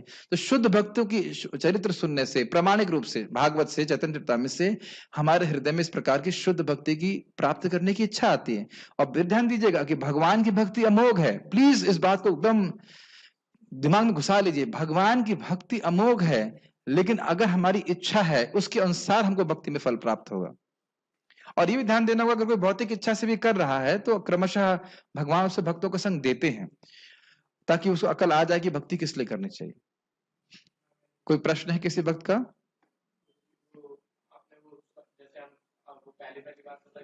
माइक बताइए, मुझे माइक के अलावा कुछ सुनाई नहीं पड़ता। जैसे हाँ। हम शराब की दुकान में गए तो शराब जैसा मन होने हाँ। लग जाता है, और अगर अच्छी जगह गए तो अच्छे जैसा मन लगने लग जाता है। तो उसको मतलब ये सभी के साथ होता है। Yes. मतलब तो उसको रोकने की क्या उपाय है? अब अपने अपने प्रश्न का उत्तर स्वयं ही दे दिया। भक्तों के संग में व्यक्ति आए और समझे कि क्या चीज गलत है क्या चीज सही है, तो गलत चीजों के पास ना जाए और सही चीजों के पास जाए। और अगर भक्तों के संग में आने के बाद भी गलत चीजों में जाने की आदत तो तुरंत ना जाए, फिर भी भक्तों के संग में आता रहे, ताकि ये सुनता रहे कि गलत क्या है। इंग्लिश में भक्त ने बोला, even I am first number rascal, but at least I am hearing what is the absolute truth. मैं बिल्कुल निकृष्ट व्यक्ति हो सकता हूं अगर, लेकिन फिर भी क्लास में आऊंगा तो ये सुनूंगा मुझे कृष्ण की सेवा करना चाहिए, भले ही मैं पिक्चर देख के आ रहा हूं। समझ रहे ना मेरी बात? प्रभु जिनको भक्तों का संग नहीं मिल पाता, जिनको भक्तों का संग नहीं मिल पाता उनको आप दीजिए।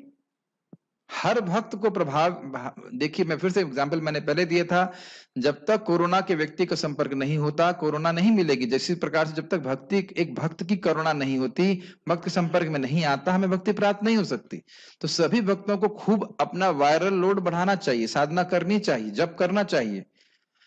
तो उनके संपर्क में जो आएंगे लोग वो अपने आप इन्फेक्ट होते जाएंगे, और मैं देख रहा हूं इस प्रकार से होते हुए, बिल्कुल देख रहा हूं। तो इसलिए ये एक बहुत अच्छी बात मुझे कृष्ण प्रभु बता रहे थे, और यही सुदामा महाराज को बताया था प्रभुपाद जी ने। सुदामा महाराज जापान में थे, कहीं प्रचार नहीं हो रहा, कहते रूम बंद करो, जप करना चालू करो, जितना हो सकता है तुमसे। एक रूम, एक स्थान में कहीं कोई व्यक्ति जप कर रहा है, उससे आसपास का वातावरण शुद्ध होने लगता है, लोग प्रभावित होते हैं। और प्लस इंपॉर्टेंट बात यह है कि जब भक्त भक्ति करता है तो वो खुश हो जाता है। जब आप खुश होते हैं तो लोग नोटिस करते हैं तो सुखी है, क्यों? क्योंकि वो दुखी है। तो फिर आपसे पूछेंगे तुम सुखी क्यों हो? और मैंने आंखों से देखा, 24 आवर कीर्तन चल रहा था, एक व्यक्ति आया, उसने कहा यही जीवन है ऐसे करके देख रहे लोग खुश हैं इतना। बहुत सारी बातें बोली जा सकती हैं, तो हम स्वयं अच्छे से भक्ति करें, सुखी हो, स्वयं हमारा कृष्ण भावना का वायरल लोड बढ़ाएंगे तो संपर्क में आने वाले लोग अपने आप भक्ति में आ जाएंगे। ठीक है ना? और अपने आप का मतलब आप उनको प्रसाद दे सकते हैं, आप क्या कहते हैं उसको, उनसे कुछ भगवान के बारे में बोल सकते हैं, और इच्छा कर सकते हैं कि वो भगवान के भक्त बन जाएं। क्या इच्छा करने में दिक्कत है कि ना? थोड़ा इधर क्वेश्चन देख लेते हैं, फिर आपके प्रश्न लिख लूंगा। भगवान तो गुणों से परिपूर्ण हैं, तो उनकी पूजा करने से हम निर्गुण कैसे बन जाएंगे? ए भगवान, समझ नहीं पाए। देखिए, भगवान गुणों से परिपूर्ण है, अर्थात भगवान दिव्य गुणों से युक्त हैं। और निर्गुण का अर्थ यहाँ ये नहीं कि कोई गुण नहीं, गुण यहाँ पे निर्गुण का अर्थ है कि रजगुण, तमगुण और सतगुण के गुणों से मुक्त होकर के भगवान के दिव्य गुण हमारे हृदय में प्रकाशित होने लगेंगे। कोई बात नहीं, शायद पता नहीं होगा आपको, अच्छा प्रश्न था। फिर भी अगर हम भगवान से प्रे करें कि हमारी रॉन्ग डिजायर खत्म हो जाए और हमारी लाइफ जैसे कृष्ण और उनके भक्त चाहते हैं वैसी चले, तो क्या इच्छा भी पूर्ण करते हैं भगवान? बिल्कुल। इसी को तो, ये तो आपने बहुत अच्छी प्रार्थना करी है। प्रहलाद महाराज जी कहते हैं कि हे वरदराज, हे वरदर्शभ, हे वरदान देने वालों में श्रेष्ठ, मेरे हृदय में काम का अंकुर ही ना जगे। कामांकुर समझते ना? भौतिक भोग की इच्छा का अंकुर ही उदित ना हो, ऐसी कृपा मुझ पर कीजिए अगर आप मुझसे प्रसन्न है। तो ये तो बिल्कुल परफेक्ट इच्छा है, क्यों नहीं कृष्ण पूरा करेंगे इसको? तो करेंगे, बिल्कुल करेंगे। हरे कृष्ण मंत्र जपेंगे तो बिल्कुल हो जाएगा। अगर किसी की तमोगुणी श्रद्धा है तो क्या उसकी हमेशा उसकी श्रद्धा तमोगुणी रहेगी क्या? नहीं। डिपेंड करता है, अगर उसे हमने ऐसे सीखा आज कि अगर भक्तों का संग उसे मिल जाता है, श्रद्धा मिल जाती है, तो वह चेंज हो जाता है। जैसे आप देखते हो मृगारी के केस में उसकी श्रद्धा क्या थी? अरे भाई अब ये गर्दन काटनी है, हिरन की आधी काट के छोड़ देनी है, तड़पड़ाएगा, बड़ा अच्छा लगेगा। लेकिन नारद मुनि की कृपा से उस घोर तमोगुणी व्यक्ति के हृदय में भी शास्त्रीय श्रद्धा जागृत हो गई, है कि नहीं? भगवान की भक्ति करने लगा, परिवर्तित हो गया। प्रभु जी, शुद्ध भक्त कौन होता है? जो शुद्ध भक्त बनना चाहता है। एक जो शुद्ध भक्त है और दूसरा जो शुद्ध भक्त बनना चाहता है। ये समझ में आया? शुद्ध भक्त मतलब जिसके हृदय में कोई भोग की इच्छा नहीं है और मुक्ति की इच्छा कुछ भी नहीं है, केवल भगवान को संतुष्ट करने की इच्छा है। और जो व्यक्ति भले ही काम, क्रोध, लोभ, मोह से बिल्कुल बद्ध हो, युक्त हो, लेकिन वो चाहता है कि भक्ति करके मुझे वह स्थान प्राप्त हो जाए, वह भक्ति करके कुछ भौतिक नहीं मांगना चाहता, तो दोनों ही व्यक्ति शुद्ध भक्त है। Aspiring pure devotee and a pure devotee. ठीक है। अक्सर लोग कहते हैं कि हमें श्रद्धा है भगवान में, लेकिन जपा करना और भागवत सुनना बहुत कठिन लगता है। तो ऐसे की लोगों की श्रद्धा किस प्रकार की है? क्या उनकी श्रद्धा सही है या नहीं है? उन लोगों की श्रद्धा बहुत कोमल है। हमने पहले भी चर्चा किया था कि कनिष्ठ भक्त को शास्त्र का ज्ञान नहीं होता, तो भगवान में थोड़ा थोड़ा विश्वास है। हाँ, कृष्ण भगवान है और ये बहुत अच्छी बात है, इसमें कोई दिक्कत नहीं है। कृष्ण हमारे दाता हैं, सब कुछ ठीक है। लेकिन जब वो शास्त्र को सुनेगा तो फिर वह समझ में आएगा कि भक्ति का स्टैंडर्ड क्या है और भक्ति में कैसे प्रगति करनी चाहिए। That happens. तो कुछ श्रद्धा है उनकी, लेकिन उनको ठीक ठीक पता नहीं कि भक्ति का स्टैंडर्ड क्या होता है। सभी जीव भगवान के आंशिक रूप में, आंशिक रूप से क्या तात्पर्य है, उसके लिए आपको पूरा श्लोक चैप्टर सुनना पड़ेगा। 15 पॉइंट क्या है, 7 या 8 है शायद ना। मम्मे वांशो जीव लोग जीव भूता सनातन है, यह है गीता चर्चा था रूप में पोस्ट किया गया, उसको सुनिए। इसमें बहुत व्याख्या हमने की थी, अभी तो पूरी तरह से करने का संभावना नहीं है, लेकिन एक अर्थ समझ लेना चाहिए कि जैसे सूर्य है और सूर्य की रोशनी, या समुद्र है और समुद्र का एक बूंद जल, उसमें वही गुण होते हैं जो समुद्र में होते हैं, लेकिन परिमाण की दृष्टि से बहुत छोटा है, वो समुद्र नहीं है। ओके, इसमें पूरे हो गए। इसमें है कोई प्रश्न यूट्यूब पे? हरे कृष्णा, भगवत गीता बुक डिस्कशन कैसे करें? क्या भगवत गीता का बुक डिस्ट्रीब्यूशन कैसे करें? क्या बोले कि लोग जिससे जल्दी ही राजी हो जाएं भगवत गीता लेने को कहेंगे गीता ले लीजिए जल्दी शादी हो जाएगी। क्या बोलेंगे आप? देखिए, मुझे तो सिंपल, मैं जब ये गीता वितरण करता था तो ये बोलता था, गीता देखिए, ये भगवत गीता है, ये प्रमाणिक संस्करण है, इसमें हर श्लोक को 3 बार समझाया गया, देखिए शब्दार्थ, अनुवाद, तात्पर्य, ले लीजिए, आपका फायदा होगा। इतना बोलता था, जो लेने वाला था उतने में ले लेता था, नहीं तो आगे में नेक्स्ट। जिसको नहीं लेना होता, जब से कहानी पूछे, भैया कहाँ के हो महाराज जी, कहाँ के हैं आप, ये वो नहीं, जिंदगी में कभी लेने वाला नहीं है। उसके पास कोई है नहीं बात करने के लिए, तो कोई पकड़ रहा है। तो अधिक अधिक लोगों को आप गीता दिखाइए, जो इच्छुक होते उतने भी ले लेते। ठीक है। तो पूछे कौन सी परंपरा है, ये है वो है, पूछो, बस वो पूछता रहेगा, ठीक है जाओ, टाइम नहीं, पैसे नहीं है। या कोई मोल भाव करने लग जाए, 60 की है या 100 की है, 5 रुपए कम करोगे, फिर वो भी नहीं लेगा। तो जिसको लेना होता है वो ले लेता है। देखिए, मेरा विश्वास भगवत गीता की पुस्तक के वितरण में तो है ही, लेकिन साथ साथ मैं चाहता हूं कि लोगों को इसकी शिक्षा दी जानी चाहिए। मेरे गुरु महाराज समझ में कह रहे थे, we have to also give an environment where people will understand Bhagavad Gita. तो दोनों ही चीजें आवश्यक हैं। पुस्तक वितरण के साथ साथ ऐसा भक्तों का संग भी होना चाहिए जहां पे लोग आकर भगवत गीता को सुन सकें, अपने जीवन में उतार सकें। दोनों चीजें होनी चाहिए। और हमें खुद भी पढ़ना चाहिए। कभी कभी तो किताब वितरण वाला करने वाला खुद ही को पढ़ा नहीं रहता है। और मैं जानता हूँ एक व्यक्ति बहुत किताब वितरण करता है, कहता है मुझे पढ़ने पढ़ता नहीं, मैं किताब वितरण करता हूँ। यह भी कोई तरीका ठीक नहीं। प्रभुपाद जी से प्रसन्न नहीं थे। प्रभुपाद जी बोले थे कि ये किताबें मैंने पैसा कमाने के लिए नहीं बना रखी हैं, हम चाहते हैं कि तुम, कोई पूछे भाई तुम पढ़ते हो? नहीं, हम पढ़ते नहीं है, गुरु महाराज ने लिखी है, छापी है, हम खाली बांट रहे हैं। तो बहुत खराब इंप्रेशन जाएगा। तो इसलिए दोनों चीजें होनी चाहिए। व्यक्ति को भगवत गीता पढ़ना चाहिए, उसको अच्छा लगे, और वितरण भी करना चाहिए। यस, हरिनाम नहीं तो माता जी प्रश्न करेंगे, मैंने आप कर लो, फिर हम उनको माता जी को देंगे। देखिए, एक और प्रॉब्लम है कि लोग सोचते हैं कि केवल वितरण करना इज ओनली फॉर नंबर्स, और आप देखेंगे उससे हृदय में सुख नहीं होता है। मैं तो अनुभव किया हूं कि इतने हजार कर लिए, उतने हजार कर लिए, ये सब रजोगुणी तरीका है करने का। और इसको भी प्रेरित किया जाता है क्योंकि कम से कम कुछ गीता वितरण तो हो, ये भी एक लेवल पे ठीक है। लेकिन वास्तविक रूप से गीता का प्रचलन इसलिए होना चाहिए, हम स्वयं पढ़ें, बहुत अच्छा लगी, और फिर हम दूसरों को दे रहे हैं। हमने पढ़ाई नहीं, अपने जीवन में उतारा ही नहीं, और बस हम गीता वितरण कर रहे हैं, तो फिर तो खोखला प्रचार हुआ ना। मैं कहूँ हरे कृष्णा करो, आप करते हो? हम नहीं करते, आप करिए, ये क्या मतलब हुआ बताइए? सो अपन ही आचरण भी करें और फिर प्रीचिंग भी करें। मैं ध्यान दीजिए, मैं नहीं कह रहा हूं कि किताब वितरण नहीं होना चाहिए, बिल्कुल नहीं कह रहा हूं मैं। किताब वितरण होना चाहिए, लेकिन उस भक्त का आचरण भी बहुत अच्छा होना चाहिए। प्रभुपाद जी को जयदत्त महाराज बोल रहे थे, मुझे भक्त ने बताया वहां पे आके नोएडा टेम्पल में, कि प्रभुपाद जी ने बोला अगर तुम 16 माला का जब अच्छे से करोगे तो हमारा किताब वितरण होगा, you will have the potency.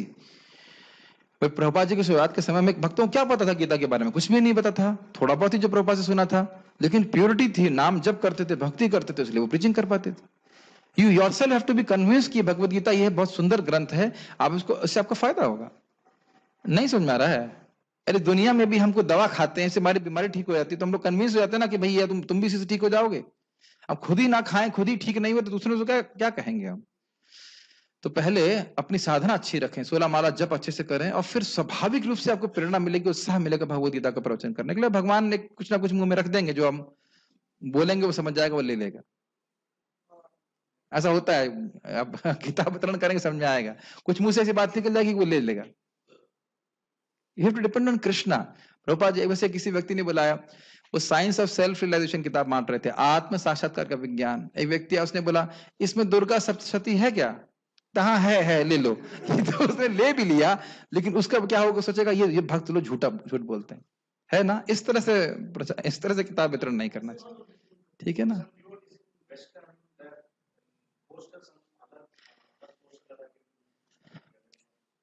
देखिए भाई, विदेश में क्या करते हैं हमको पता नहीं, लेकिन भारत में ये नहीं करना चाहिए कि इसमें हनुमान चालीसा है, हनुमान चालीसा है, ले लो।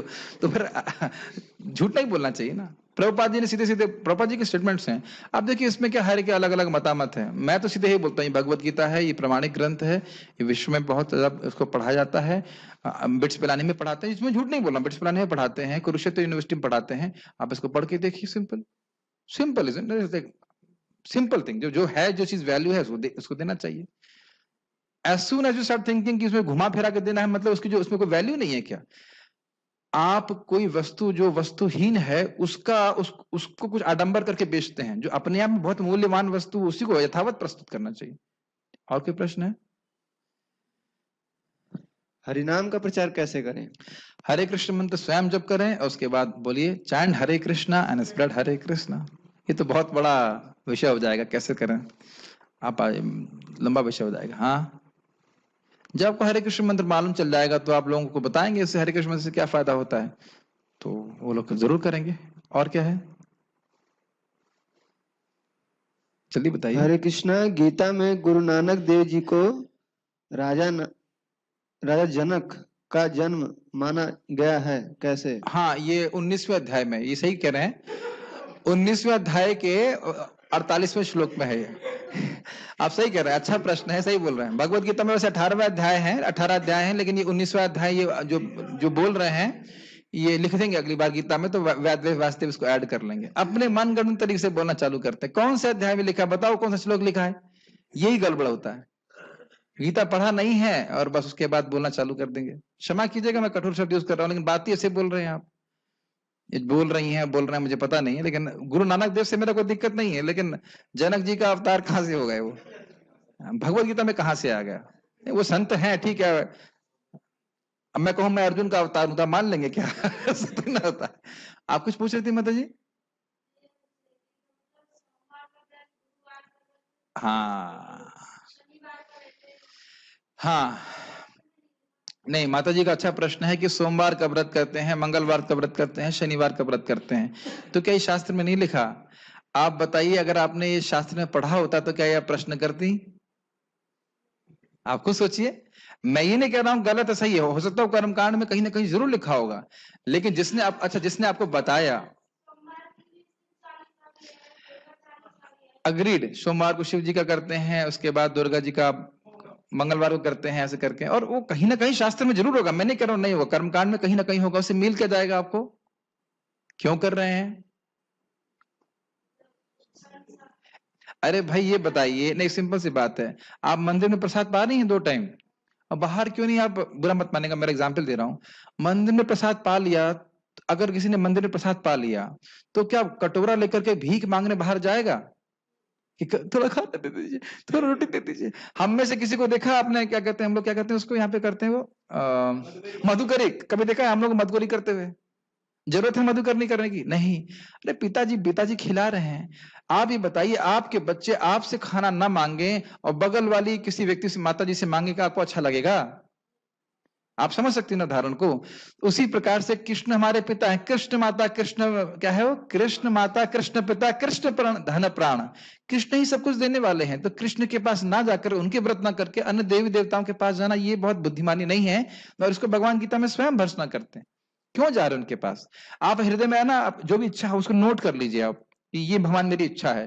मंगल आरती में जाकर के रोज कृष्ण बलराम से प्रार्थना करिए। अब बताइए कि वो इच्छा पूर्ण होती कि नहीं। और इतने व्रत भी नहीं करने पड़ेंगे, सारे व्रत बंद कर दीजिए, सारे व्रत बंद कर दीजिए, केवल एक व्रत, एकादशी का व्रत और नाम व्रत। न नाम सम व्रत, न नाम सम यज्ञ, न नाम सम तप। हरे कृष्ण मंत्र जप कीजिए, इससे बड़ा ना कोई व्रत है, ना कोई तपस्या है। और जो हमारे जन्माष्टमी है, जो भगवान विष्णु कृष्ण के व्रत, बस वही करिए, और कोई आवश्यकता नहीं है। इससे दो चीजें होंगी, एक जो भौतिक इच्छा है वो पूर्ण हो जाएगी, और फिर भगवान का, आप तो ब्रजवासी हो, कोई दिक्कत नहीं आपको तो आपको ऐसे ही मुक्ति हो जाएगी। लेकिन मैं बोल रहा हूँ कि आप यहाँ ब्रज में रहनी, हजारों गुना भक्ति का लाभ मिल रहा है, लोग समझ नहीं पा रहे इसको। तो अब यहाँ पे रह के 16 माला जप कीजिए, 4 नियम को पालन कर ही रहे हैं, भगवान का प्रसाद खाइए, और नोट कीजिए कि जो इच्छा आपने की है वो पूर्ण होती कि नहीं। ये नोट कीजिएगा, लिख लीजिएगा पेपर में, या तो इच्छा गायब हो जाएगी और नहीं तो पूर्ण हो जाएगी। भगवान के संग ये भी होता है, कभी कभी गायब भी कर देते हैं, ये तो इच्छा है ही नहीं, रही नहीं। लेकिन इच्छा जरूर पूरी करते हैं, जरूर पूरी करते हैं, जरूर पूरी करते हैं। जो लोग भौतिक इच्छाओं से विष्णु के पास जाना चाहते हैं, उन लोग सुन लें। मेरा एक स्टूडेंट है, वह आर्मी में जाना, एयरफोर्स में जाना चाह रहा था, वो एक माला कर रहा था, उसका हो गया, हर बार रुक जा रहा था कि उसने बोला कि इसका ये दोष है, उसका वो दोष है। हमने कहा कोई दोष नहीं, तुम्हारा एक ही दोष है, तुम हरि नाम नहीं कर रहे हो, हरि नाम करो हो जाएगा। दूसरे शायद पता नहीं यहाँ पे है कि नहीं, सर्वेश प्रभु तो है ना, सर्वेश प्रभु रेज हैंड्स अगर है, था पता नहीं है कि नहीं, तो चले गए। तो वह भी जॉब चाह रहे थे, जॉब चाहिए, 5 जॉब लग गए एक साथ, कौन से लूंगा। मैंने कहा तुम भाई, उसने 16 माला नहीं करे, तुमने कहा भाई तुम 16 माला करते रहो, बाकी तुम्हारा सब हो जाएगा, सिद्ध हो जाएगा, कृष्ण सब दे देंगे। मैं तो एक ही माला कर रहा था, और भगवान ने आईआईटी में ऐसी रैंक दिए, मैं तो सोच रहा था मैं तो हो ही नहीं सकता, 516 रैंक आ जाएगी। तो मतलब जिसको भौतिक चाहिए उसके लिए भगवान ऐसे तुरंत दे देते हैं, कुछ दिक्कत नहीं है। यहाँ इतनी मेहनत इसलिए चल रही है क्योंकि हमें भगवान का प्रेम चाहिए, उसके लिए थोड़ा वेट कराते हैं भगवान। क्या है, कुछ भी नहीं कृष्ण के लिए, पूरा ब्रह्मांड कुछ नहीं है, और आप कह रहे हैं कि नौकरी और पैसा सब तो कुछ भी नहीं है कृष्ण के लिए। तो अगर कोई भौतिक इच्छा से भी करना चाहता है तो हरे कृष्ण मंत्र भजे, जप करे। वैसे ये अपराध युक्त नाम है, लेकिन अगर कर रहा है तो करते करते उसका हृदय शुद्ध हो जाएगा, वो समझ जाएगा कि इसे ये नहीं करना चाहिए। लेकिन उसकी चित्त की स्थिति को देख कर मैं बोल रहा हूं कि भौतिक भी चाहिए तो भगवान के ही पास आए। अकाम सर्व काम व मोक्ष कामोदार ही तीव्रेन भक्ति योगी न यजेत पुरुषः परम। अनजाने में किसी भक्त से अपराध हो जाए और हमें पता नहीं चले, तो उस सिचुएशन में हम क्या कर सकते हैं, और हमें कैसे पता चलेगा वो मुझसे ऑफेंड हो गया है कि नहीं। अगर आप प्रसाद देंगे तो आपसे हाथ नहीं लेगा, आप उसका चेहरा देखेंगे तो उसे मुंह घुमा लेगा, उसकी आंखों से मालूम चल जाएगा, तो क्षमा मांग लेना चाहिए। ठीक है प्रभु जी, गुस्सा बहुत आता है, क्या करें? मैंने पहले समझा दिया था कि जब तक आप निष्ठा के स्तर पर नहीं पहुंचेंगे, को काम और क्रोध प्रभावित करेंगे, लेकिन इससे प्रभावित होते हुए भी हरे कृष्ण मंत्र जप करे और सुबह उठे। सुबह उठना बहुत जरूरी है। तो सत्वगुण का जब अनुशीलन करेंगे तो ये रजगुण तमगुण के प्रभाव अपने आप नष्ट होगा। भागवत सुने, नाम जप करे, लाइक दैट, और प्रसाद भगवान का खाए। ठीक है, सत्वगुण उत्पन्न के लिए क्या क्या करें? भगवान का प्रसाद ग्रहण कीजिए, श्रीमद् भागवतम का श्रवण कीजिए, हरे कृष्ण मंत्र जप कीजिए, भगवान की पूजा करिए, अपने आप ही सत्वगुण से बढ़ जाता है। ठीक है, ओके, चलो स्टॉप हियर। क्वेश्चन है, क्या क्वेश्चन है? अश्वत्थामा अभी भी जिंदा है? हाँ भैया, अश्वत्थामा जिंदा है। आपके प्रश्न का उत्तर हमने कल दे दिया था। ठीक है, रुकते हैं यहाँ पे। श्रीमद् भगवत गीता की जय, श्री प्रभुपाद की जय।